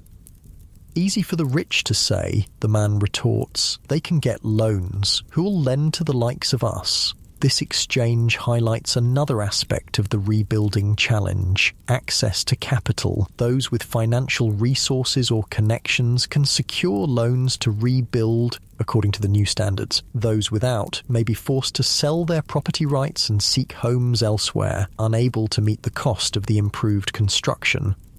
As darkness falls completely, you settle in for another night under the stars, reflecting on all you've observed during the day. The rebuilding of London is revealing social divisions that existed before the fire but have been amplified by its aftermath. The wealthy like Weiner are already positioning themselves to profit and enhance their standing. The resourceful middle class like Sybil and Curtin are finding ways to adapt, though with varying degrees of difficulty. But for the poorest Londoners, the path to recovery is far less clear. You think about the three individuals whose stories you've followed throughout this disaster: Weiner the banker, Sybil the shoemaker, and Curtin the bookseller. Each represents a different response to catastrophe, a different strategy for survival and recovery. Together they form a microcosm of London's broader experience, embodying the resilience, opportunism, despair, and determination that characterise the city's response to the Great Fire. As you drift towards sleep, you wonder what will become of them in the months and years ahead. Will Weiner's cold calculation yield the success he anticipates? Will Sybil maintain her practical resilience as she rebuilds her business? Will Curtin find a new purpose in helping to restore St. Paul's Library? Their stories, like London's, are still unfolding, shaped by both circumstance and character. The cool night air carries the scent of smoke still, though fainter now. Above, the stars shine as they have for centuries, indifferent to the human drama playing out below. London has stood for over a millennium, enduring invasions, plagues, civil wars, and now this devastating fire. Whatever shape it takes as it rebuilds, the city will continue, adapting and evolving with each challenge it faces. Tomorrow will bring new developments, new challenges, new stories. For now, rest comes, and with it dreams of a London reborn from the ashes of destruction. 2 weeks have passed since the Great Fire began. The initial shock has faded, replaced by the steady rhythm of recovery and rebuilding. You've remained in London, drawn by a desire to witness this historic transformation and to follow the fates of those you've come to know. This morning brings news that sends a chill through the refugee camps and coffee houses alike. Robert Hubert, the French watchmaker accused of starting the Great Fire, has been convicted of arson and sentenced to death by hanging. The trial was swift, based largely on Hubert's own confession and the testimony of witnesses, including the Fariner family. You hear the news at the coffee house where Curtin and his intellectual friends gather. The reaction is divided. Some express satisfaction that justice has been served, while others voice skepticism about Hubert's guilt. The man wasn't even in London when the fire began, argues one gentleman, a lawyer by profession. He arrived 2 days later on a Swedish ship. There are ship's records to prove it. Then why would he confess? Challenges another. Madness, perhaps, or torture, or simply the desire for notoriety, suggests the lawyer. It wouldn't be the first false confession in history. Curtin listens to the debate with a troubled expression. When the others have moved on to different topics, he confides in you quietly. I fear we're hanging a man to satisfy our need for vengeance rather than justice, he says. The fire was a terrible accident, made worse by dry conditions and poor building practices, but we humans prefer villains to circumstances. His words remind you of your encounter with Thomas Fariner, and his evasive response when asked about Hubert. You share this with Curtin, who nods grimly. Fariner has every reason to support another explanation for the fire, he observes. His carelessness, if that's what it was, destroyed half the city. That's a heavy burden to bear, perhaps too heavy for any conscience. The conversation leaves you unsettled. A reminder that even as London rebuilds physically, there are moral reckonings and miscarriages of justice occurring alongside the construction. Later that day, you witness something more hopeful, the ceremonial laying of the first foundation stone for a rebuilt church. St. Dunstan in the east, one of the 87 parish churches destroyed in the fire, is beginning its resurrection. The Bishop of London presides over the ceremony, blessing the site and the workers who will rebuild it. A substantial crowd has gathered to watch, including many who were parishioners before the fire. There's a palpable sense of emotion as the first stone is set in place. Grief for what was lost mingled with hope for what will rise in its place. You notice Sybil Tame among the onlookers, her 3 daughters beside her. When the ceremony concludes, you make your way through the crowd to greet her. I didn't take you for the church-going type, you remark, remembering her practical, unsentimental nature. She gives you a look that suggests you've made an incorrect assumption. Just because I don't have my head in the clouds doesn't mean I lack faith, she says. We attended St. Dunstan's before the fire. The girls were baptized here. She glances at the ceremonial stone, now adorned with flowers. Besides, churches are more than places of worship. They're where communities gather, where people mark the important moments of life. Her words remind you of the central role that parish churches played in 17th century London, not just religious institutions, but social hubs where births were registered, marriages celebrated, deaths mourned, and community bonds strengthened. Will it be the same, you wonder aloud? The new church, I mean. Sybil considers this thoughtfully. The building will be different, grander, they say, designed by one of the king's architects, but the people will be the same, those who survive and return. She looks around at the gathered crowd. That's what makes a church in the end. Not stones and mortar, but the congregation. There's wisdom in her perspective, a recognition that while buildings can be destroyed and rebuilt, the human connections they housed are both more fragile and more resilient. Some community bonds will have been severed permanently by the fire as people relocate or die. Others will endure and adapt to the new physical reality of the rebuilt city. As October progresses, the weather grows colder. The temporary shelters that sufficed in September become inadequate against autumn chills. The authorities, recognizing this, have begun constructing more substantial temporary housing in open areas around the city's edge. Hundreds of simple but sturdy cottages now stand in neat rows, providing better protection against the elements for those who lost their homes. Not everyone qualifies for these accommodations, however. Priority is given to families with children, to the elderly, and to those who can demonstrate that they owned or leased property within the burned district. Many single adults and those who were lodgers, rather than leaseholders, find themselves excluded, forced to seek shelter wherever they can or leave London altogether. You've managed to secure a small room in a partially damaged building near the edge of the burned area, trading labour for lodging. The arrangement gives you a more comfortable base from which to observe London's ongoing recovery and to check in periodically with the 3 individuals whose stories you've been following. One crisp morning, you encounter Robert Weiner in a surprising location, not at the temporary exchange or amid the ruins of his former mansion, but at a construction site where one of the first permanent new buildings is taking shape. He's deep in conversation with the master builder, examining plans spread out on a makeshift table. When he notices you, Weiner gestures you over. "Come to see the new London rising?" he asks, a note of pride in his voice.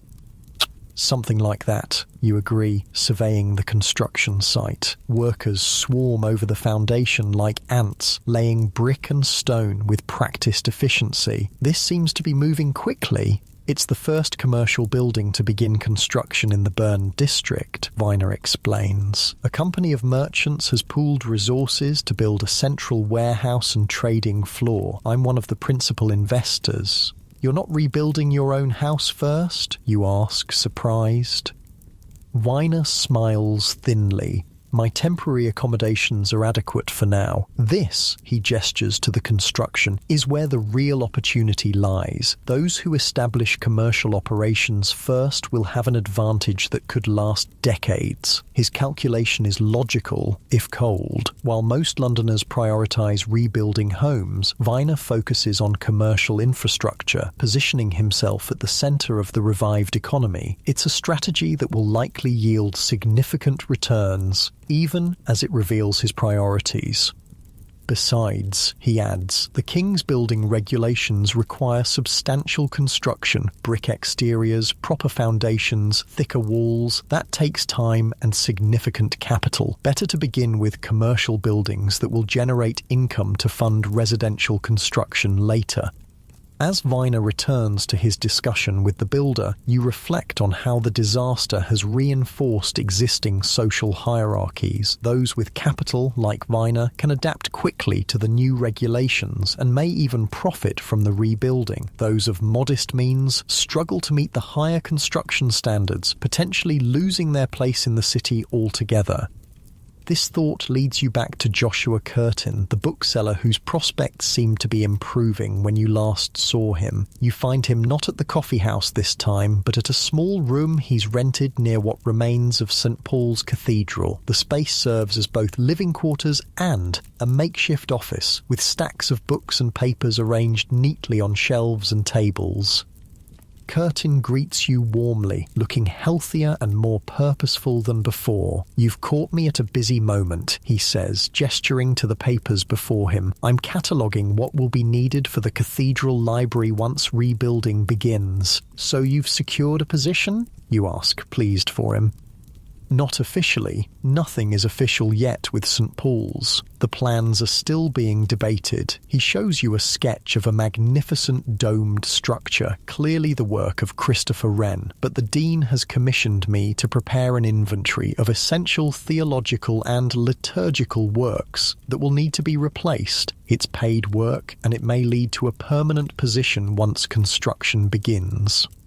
The transformation in Curtin is remarkable. Where once he saw only devastating loss, he now perceives opportunity, not to profit as Viner does, but to apply his knowledge in service of rebuilding something meaningful. "And I've begun a small trade in books again," he adds, indicating several volumes on a nearby table. "Nothing like my shop before, but I saw specific works for clergymen and scholars. The demand for replacement books is substantial, with so many private libraries destroyed in the fire." "You seem content," you observe.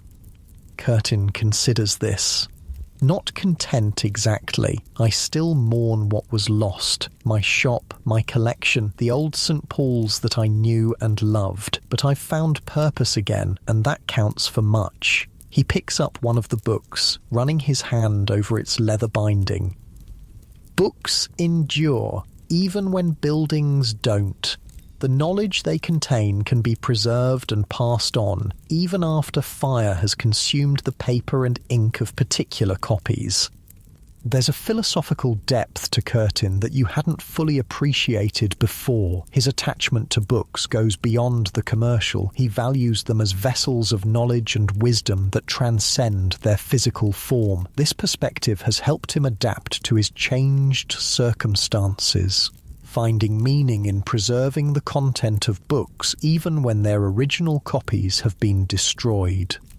As October turns to November, signs of winter's approach become unmistakable. Frost coats the ground in the mornings, and the breath of workers clouds in the cold air as they continue clearing debris and laying foundations. The pace of rebuilding has slowed somewhat with the colder weather, but it hasn't stopped. London's reconstruction continues, driven by necessity and determination.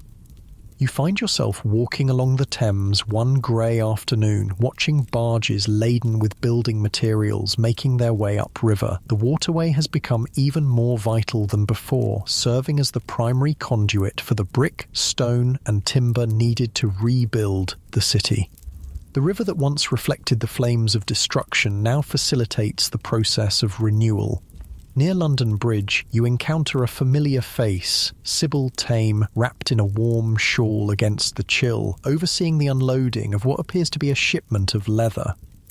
"A fortuitous meeting," she says when she spots you. "I was just thinking of our conversations about rebuilding. You seem to be doing well," you observe, noting the substantial leather shipment and Sybil's air of quiet confidence. "Better than expected," she acknowledges. "The school has contracted me to provide shoes for all their children, over 100 pairs, and with so many shoemakers having left London after the fire, there's no shortage of other work." She gestures to the leather being unloaded. "I've taken on 2 apprentices and rented a proper workshop near the school." "That's wonderful news," you say, genuinely pleased for her. "It's a start," Sybil says, practical as ever. "The rent is higher than before, everything is, with so much demand for the buildings that survived, but the work is steady and the pay is fair." She gives you a measured look. "And yourself, will you remain in London to see it rebuilt?" The question catches you slightly off guard. You've been so focused on observing others' experiences that you haven't fully considered your own plans. "For a while longer, at least," you reply. "There's something compelling about watching a city rebuild itself after such destruction." Sybil nods understandingly. "It's not something many generations witness. My grandmother used to tell stories of the last Great Plague, but even she never saw anything like this fire." She glances toward the burned district where new buildings are slowly beginning to rise. Whatever London becomes, it won't be what it was before. Better in some ways, perhaps, but different. Her words capture something essential about disaster and recovery, the impossibility of true restoration. The rebuilt London will not be the old city resurrected, but something new forged from its ashes, incorporating elements of the past while responding to new realities and possibilities. As you part ways with Sybil, promising to visit her new workshop soon, you reflect on the transformative power of catastrophe. The Great Fire, for all its destruction, has created openings for change that might never have existed otherwise. Streets can be widened, buildings improved, infrastructure modernized, even social patterns may shift as the city reconfigures itself physically. Yet this transformation comes at an enormous cost, not just in buildings destroyed and possessions lost, but in lives disrupted and communities scattered. The old woman who knew every neighbour on her street may find herself in an unfamiliar district among strangers. The shopkeeper, whose family served the same neighbourhood for generations, may be forced to start anew elsewhere. The web of relationships and memories that made London more than just a collection of buildings has been torn and will need to be rewoven in the rebuilt city. As evening approaches, you make your way to a tavern that survived the fire, a place frequented by builders and architects involved in the reconstruction. The conversation there centers on the practical challenges of rebuilding, the shortage of skilled masons, the rising price of brick, the difficulties of establishing proper property boundaries in the featureless expanse of the burned district. The surveyors are working street by street, explains one builder, warming his hands around a mug of ale, using old records and the testimony of property owners to mark out the boundaries. But it's slow work and disputed claims are common. And then there's the matter of the new street plan, adds another. The king wants wider streets, but that means taking land from existing properties. Who bears that cost? The fire courts are supposed to sort all that, says a third man. But they're overwhelmed with cases. It could be years before every dispute is resolved. These conversations highlight the immense complexity of rebuilding an entire city, not just the physical construction, but the legal, financial, and social dimensions as well. It's a process that will unfold over years, perhaps decades, with consequences that will shape London for centuries to come. As you sip your ale and listen to the builders' shop talk, you reflect on the three Londoners whose stories have intertwined with your own throughout this catastrophe. Viner the banker, Sybil the shoemaker, and Curtin the bookseller. Each has found a way forward after the fire, adapting to changed circumstances according to their means and character. Viner, with his wealth and connections, has positioned himself to profit from the reconstruction, focusing on commercial opportunities rather than immediate personal comfort. His approach is calculating and self-interested, yet it contributes to the essential economic recovery of the city. Sybil, practical and resilient, has leveraged her skills and reputation to re-establish her business, seizing the opportunity presented by reduced competition. Her focus remains on providing for her family and maintaining independence, goals that align with the broader rebuilding effort. Curtin, initially devastated by his losses, has found new purpose in contributing to the restoration of St. Paul's Library, applying his specialized knowledge in a different context. His recovery has been as much spiritual as material, centered on finding meaning amid destruction. Each represents a different face of London's resilience: financial, practical, and cultural. Together, they embody the complex process by which a city rebuilds not just its physical structure, but its economic, social, and intellectual life as well. As night falls and you make your way back to your temporary lodgings, you pass through areas where new construction has begun in earnest. The skeletal frames of buildings rise against the dark sky, promising a London reborn. There's something poignant yet hopeful in these incomplete structures, symbols of a city in transition, suspended between what was lost and what is yet to be created. the stars emerge above, the same stars that shone over London before the fire and will shine over it long after the rebuilt city has itself aged and changed. In their timeless light, the human drama of destruction and rebuilding seems both significant and fleeting. A chapter in the long story of a city that has endured for centuries and will continue to adapt and evolve long after those who rebuild it are gone. With this thought providing perspective, you settle in for the night, listening to the sounds of a city that, even in its damaged state, pulses with life and possibility. Tomorrow will bring new developments in London's recovery, new chapters in the stories of those rebuilding their lives from the ashes of disaster. Seasons have turned since the Great Fire first ignited in Thomas Farriner's bakery on Pudding Lane. Winter has come and gone, and spring breathes new life into London. It's now May 1667, 8 months since the flames were finally extinguished, and the city bears little resemblance to either its pre-fire self or the wasteland of ash and rubble that followed the disaster. You've remained in London all this time, drawn by some desire to witness the full arc of destruction and rebirth. Your temporary lodgings have become semi-permanent, and you've found occasional work as a messenger and scribe, carrying information and documents between the various officials and committees involved in the rebuilding effort. This morning, you wake to birdsong filtering through your window. The scent of smoke, so pervasive in those first months, has finally faded, replaced by the smell of fresh mortar, cut wood, and the countless other odours of construction. As you step outside, the sound of hammering greets you, a constant percussion that begins at dawn and continues until dusk, the heartbeat of a city rebuilding itself.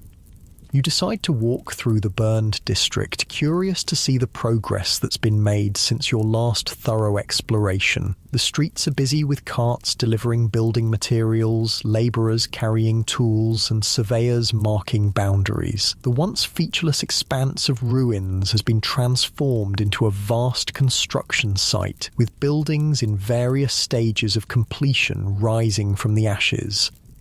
What strikes you most is the order emerging from chaos. The streets, though still recognisable in their general pattern, are noticeably wider than before. The buildings rising along them are more uniform, more substantial, brick and stone replacing the haphazard timber structures of old London. There's an intentionality to the reconstruction that wasn't present in the medieval city that grew organically over centuries. Near what was once the Royal Exchange, you pause to observe a ceremony taking place. A foundation stone is being laid for the new Exchange building, with dignitaries in fine clothes and wigs gathered to mark the occasion. Among them, you spot Robert Winer, looking prosperous and self-satisfied as he converses with other wealthy merchants and bankers. After the ceremony concludes, Viner notices you watching and approaches with a nod of recognition. "Still observing our Phoenix City?" he asks, gesturing to the construction around you. "It's remarkable how much has been accomplished," you reply. "And how much remains to be done," he adds. "The Exchange won't be completed for years yet. St. Paul's will take decades, but commerce cannot wait for buildings to be finished." He straightens his embroidered waistcoat with a subtle gesture of pride. "Our temporary arrangements have proven quite effective. Trade continues, money flows, life goes on." "For some more than others," you observe, thinking of the many Londoners who haven't fared as well in the aftermath.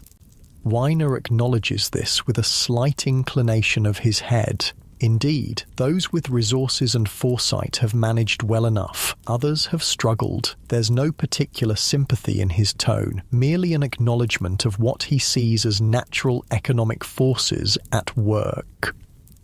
London will emerge stronger for this culling, harsh though that may sound. The new city rising here will be more substantial, more organised, more befitting a great commercial power.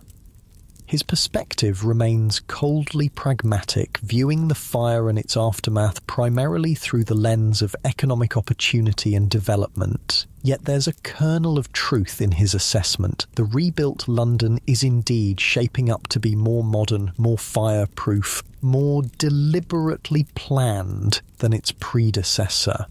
"And your own affairs?" you inquire. "I see you at the centre of things, as always."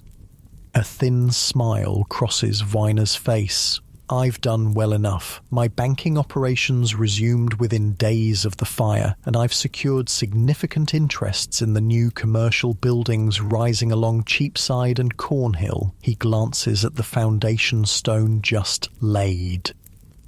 When the exchange is completed, I'll have offices there as well. My personal residence is under construction in a more favourable location than before, closer to Westminster, away from the commercial bustle. Viner has not merely recovered from the fire, he has used it as an opportunity to enhance his position, leveraging his wealth and connections to emerge even more prosperous than before. It's a stark reminder of how disasters often widen existing inequalities rather than levelling them. As you take your leave of Viner, you reflect on how his story represents one face of London's recovery, the face of wealth, opportunity, and calculated self-interest. But it's far from the only story unfolding amid the reconstruction. Your thoughts turn to Sybil Tame, the shoemaker, whose practical resilience offered such a contrast to Viner's cool calculation. You make your way toward Christ's Hospital, curious about how she has fared in the months since you last saw her. You find Sybil not in the small room provided by the school, but in a proper workshop on a nearby street. The space is significantly larger than her previous accommodations, with multiple workbenches where apprentices, 2 young men and a girl you recognise as her oldest daughter, busy themselves with various stages of shoemaking. Sybil herself sits at the main bench inspecting a finished pair of shoes with a critical eye. She glances up as you enter, recognition dawning on her face. "Well, look who's still in London," she says, setting aside the shoes. "Thought you might have moved on by now." "There's still much to see," you reply, "and you've clearly been busy." Sybil gestures around the workshop with understated pride. "Can't complain, with half the shoemakers in London either dead from the plague 2 years back or gone after the fire. There's more than enough work for those of us who stayed." She nods toward her apprentices. "Had to take on help to keep up with orders." "Including your daughter," you observe. "Mary has a good hand for the work," Sybil says, a hint of maternal pride breaking through her practical exterior. "The middle one's still in the school kitchen. She prefers cooking to cobbling, and the youngest is still at her lessons, reads better than I ever could already."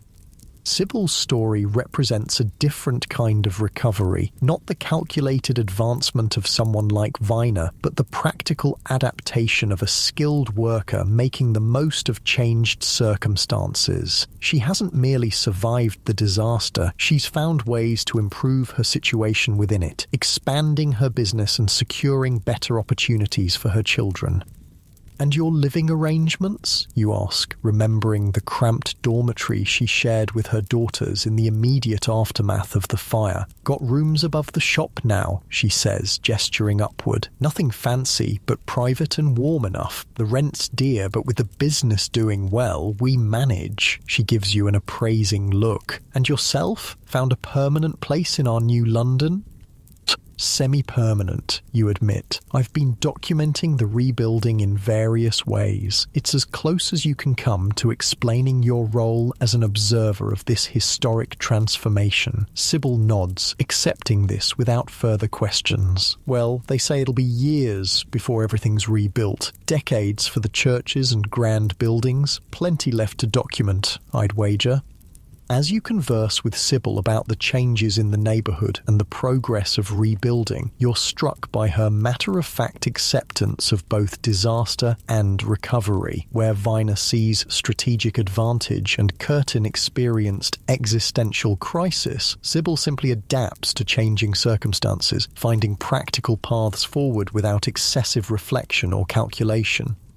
Taking your leave of Sybil and her thriving workshop, you make your way towards St. Paul's, curious about the progress on the cathedral and eager to check in on Joshua Curtin, the bookseller whose fortunes seemed to be improving when you last saw him. The site of the old cathedral remains largely a cleared space, though preliminary work has begun on the foundations of its replacement. Christopher Wren's grand design has been approved, though with modifications from his original vision. The new St. Paul's will indeed have a magnificent dome, but the process of creating it will take decades to complete. Near the construction site, you find a small building that serves as an office for those involved in planning the cathedral's reconstruction. Inside, amid stacks of papers and architectural drawings, you discover Curtin engaged in conversation with a clergyman and an architect's assistant. Curtin brightens when he sees you, excusing himself to greet you warmly. "My friend the observer returns. Come, you must see what we're planning." He leads you to a table where an elaborate diagram is spread out. "This will be the library in the new cathedral. Modest to begin with, but designed to grow as our collection expands." The transformation in Curtin is remarkable. Gone is the despair that gripped him after losing his bookshop. In its place is enthusiasm for this new project that makes use of his knowledge and experience in a different context. "You've secured an official position then?" you ask. Curtin nods, a mixture of pride and humility in his expression. "I've been appointed assistant librarian for the new St. Paul's, a smaller role than I might have had in my own shop, but one with dignity and purpose." He gestures to the plans. "We're already collecting books, donations from private libraries, purchases from printers and booksellers throughout England and the continent. By the time the physical library is completed, we'll have a worthy collection to fill it." "And in the meantime?" you inquire. "We've secured temporary quarters near Fleet Street where we're cataloguing and storing the volumes as they arrive." Curtin smiles. "I've also maintained my small trade in books for scholars and clergymen. Between the two, I earn a modest living in Undis."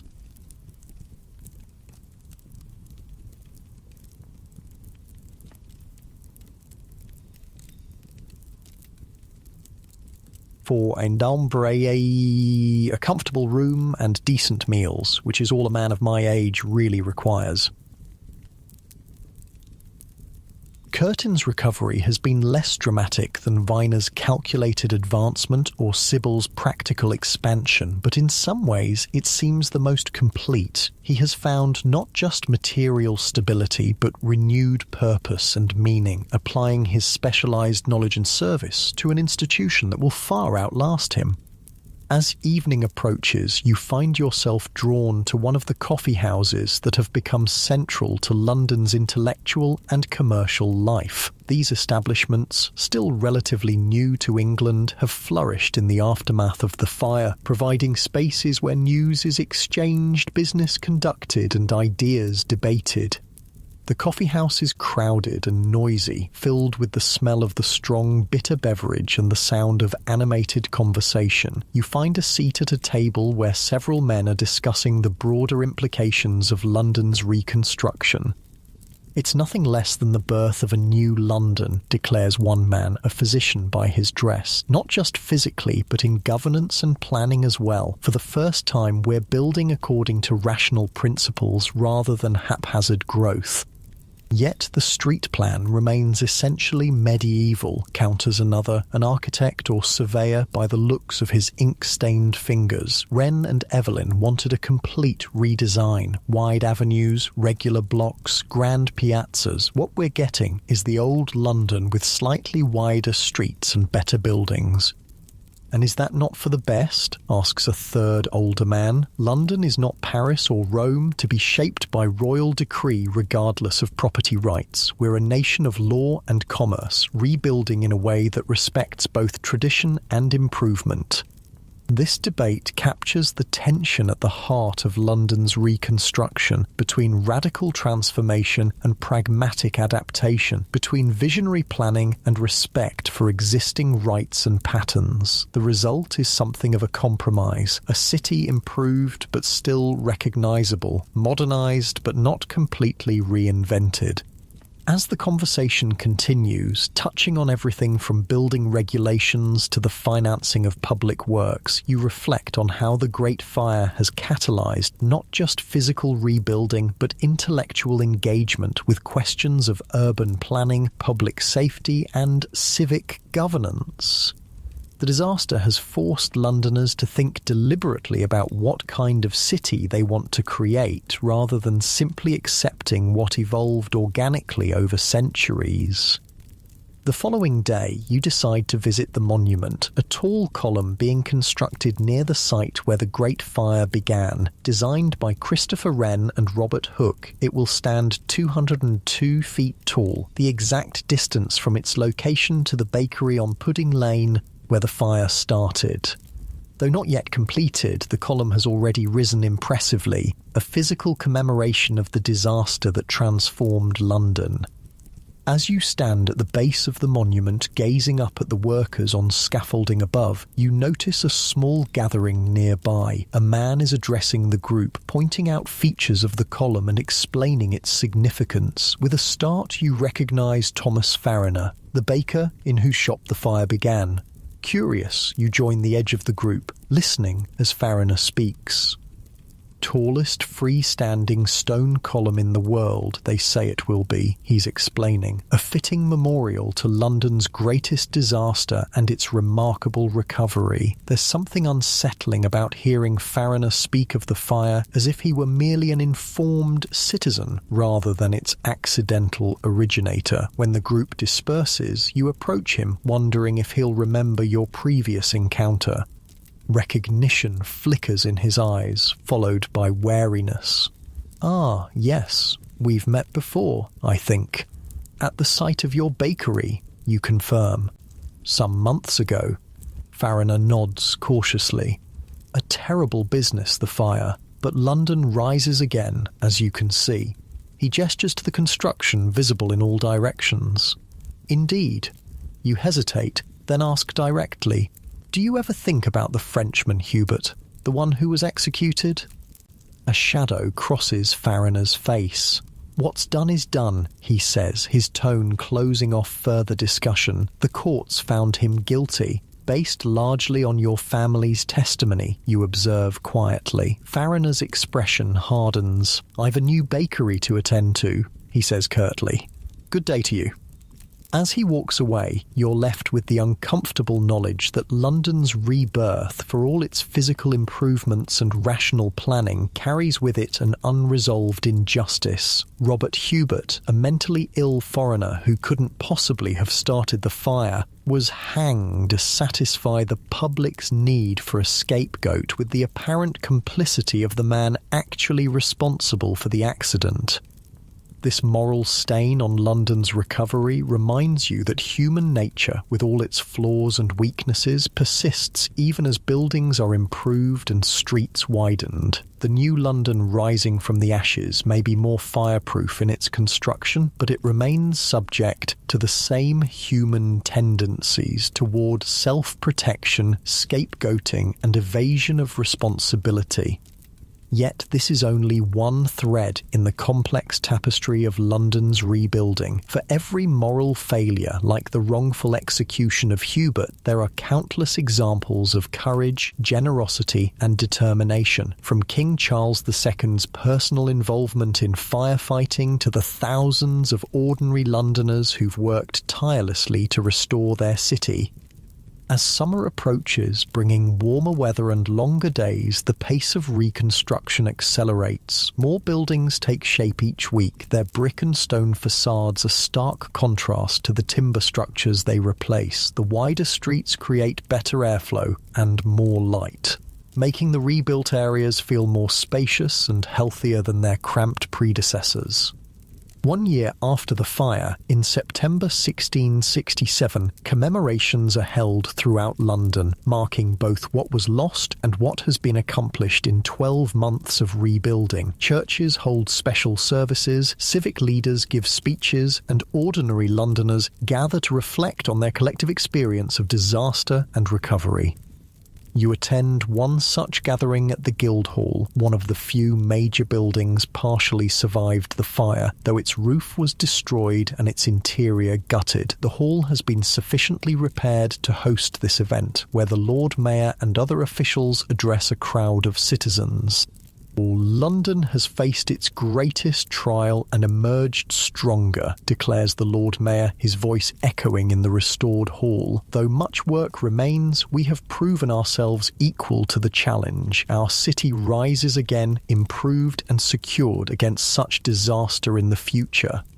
There's truth in his words, though they smooth over the suffering and displacement that many Londoners continue to experience. The rebuilding has indeed been remarkable in its speed and scope, yet it has not benefited everyone equally. Some, like Viner, have prospered amid the reconstruction. Others, like Sybil, have adapted successfully to changed circumstances. Still others, like the poorest residents who lost marginal housing and lacked resources to rebuild, have been pushed out of the city altogether, their stories largely unrecorded in official narratives of recovery. As the commemorations continue over several days, you find yourself reflecting on what you've witnessed during this extraordinary year in London's history. The Great Fire, for all its destruction, created a unique opportunity for renewal, not just of buildings and streets, but of ideas about how a city should function and be governed. The new building regulations requiring brick and stone construction will make London less vulnerable to fire in the future. The wider streets will improve circulation of people, goods and air. The rebuilt churches and public buildings designed by visionaries like Christopher Wren will become architectural treasures admired for centuries to come. Beyond these physical improvements, the process of rebuilding has strengthened civic institutions and fostered innovation in areas from insurance to firefighting. The disaster revealed weaknesses in London's preparedness and governance, prompting reforms that will benefit future generations. In this sense, the fire has served as a painful but effective catalyst for necessary change. 2 years after the fire, in the autumn of 1668, you prepare to leave London, drawn to new horizons after witnessing the most dramatic chapter in the city's long history. Before departing, you make a final round of visits to the 3 Londoners whose stories have intertwined with your own throughout this catastrophe. You find Robert Winer at his new mansion near Westminster, a substantial stone building that reflects his enhanced status and wealth. He receives you in a richly appointed study, clearly pleased to display his prosperity. "So you're moving on," he observes when you explain your imminent departure. "London has taught you all it can." "I've seen what I came to see," you reply, "the destruction and the rebuilding." Winer nods thoughtfully. Few have witnessed such a complete cycle of devastation and renewal. London will continue this process for years yet, decades for the grandest buildings, but the essential pattern is established. He gestures to a map of the city on his wall where the rebuilt areas are marked in red. A more rational, more substantial city is emerging, one better suited to commerce and governance. As you take your leave of Viner, you reflect on how thoroughly he embodies a certain approach to disaster, seeing it primarily as an opportunity for advancement, focusing on systems and structures rather than human suffering. His perspective is limited, but not entirely wrong. The improved London rising from the ashes will indeed serve commerce and governance better than its medieval predecessor.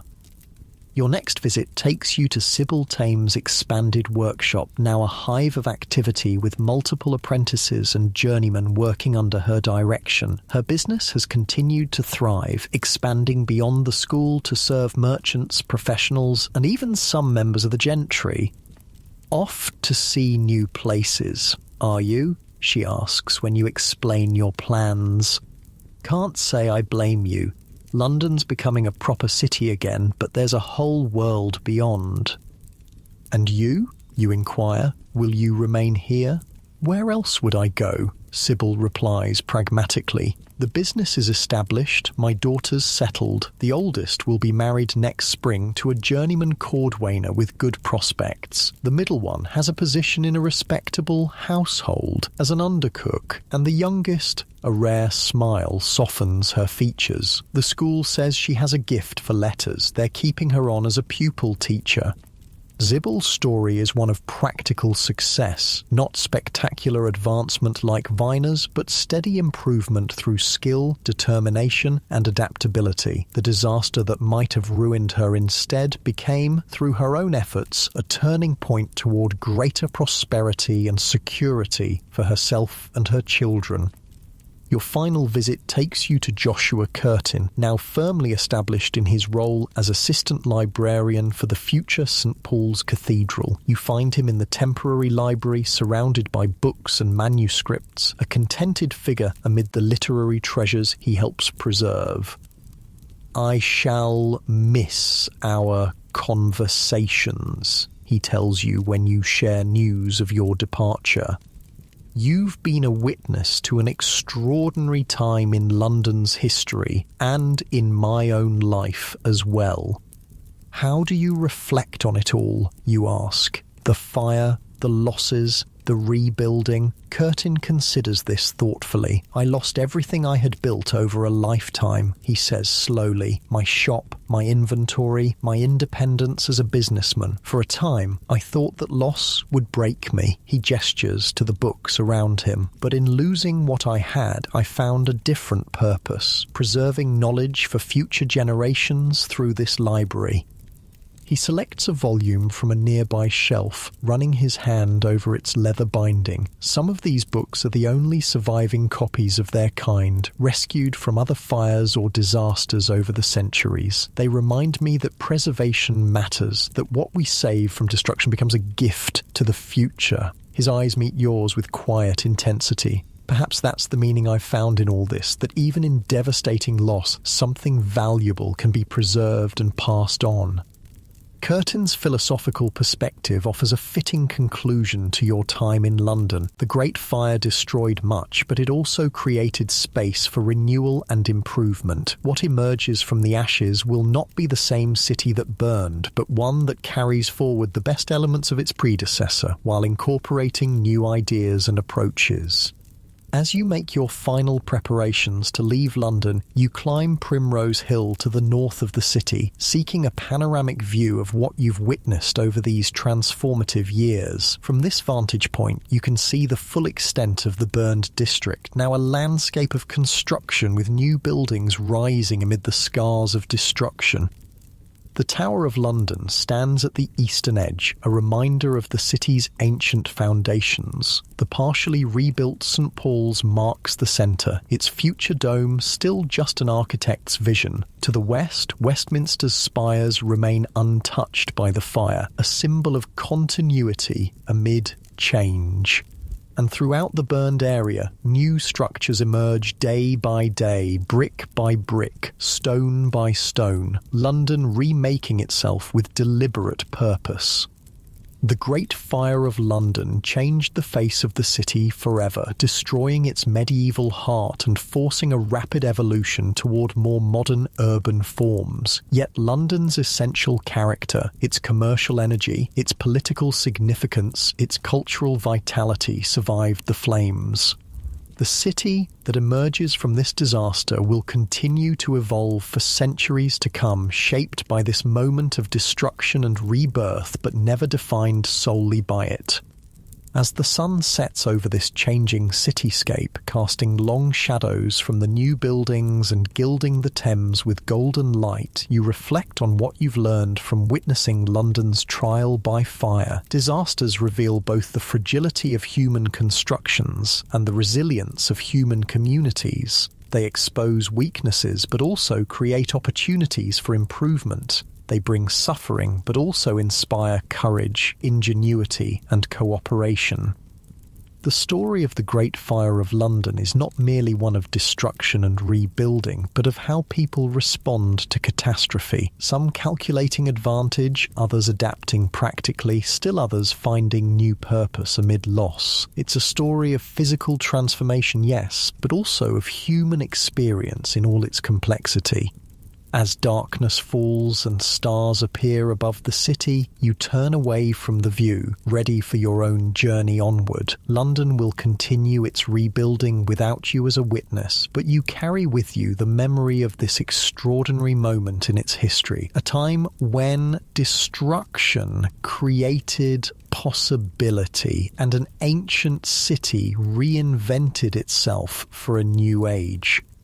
And perhaps that's the greatest lesson of the Great Fire, that endings can become beginnings, that devastation can lead to renewal, and that the human spirit, like London itself, possesses a remarkable capacity to rise from the ashes of disaster and build something new.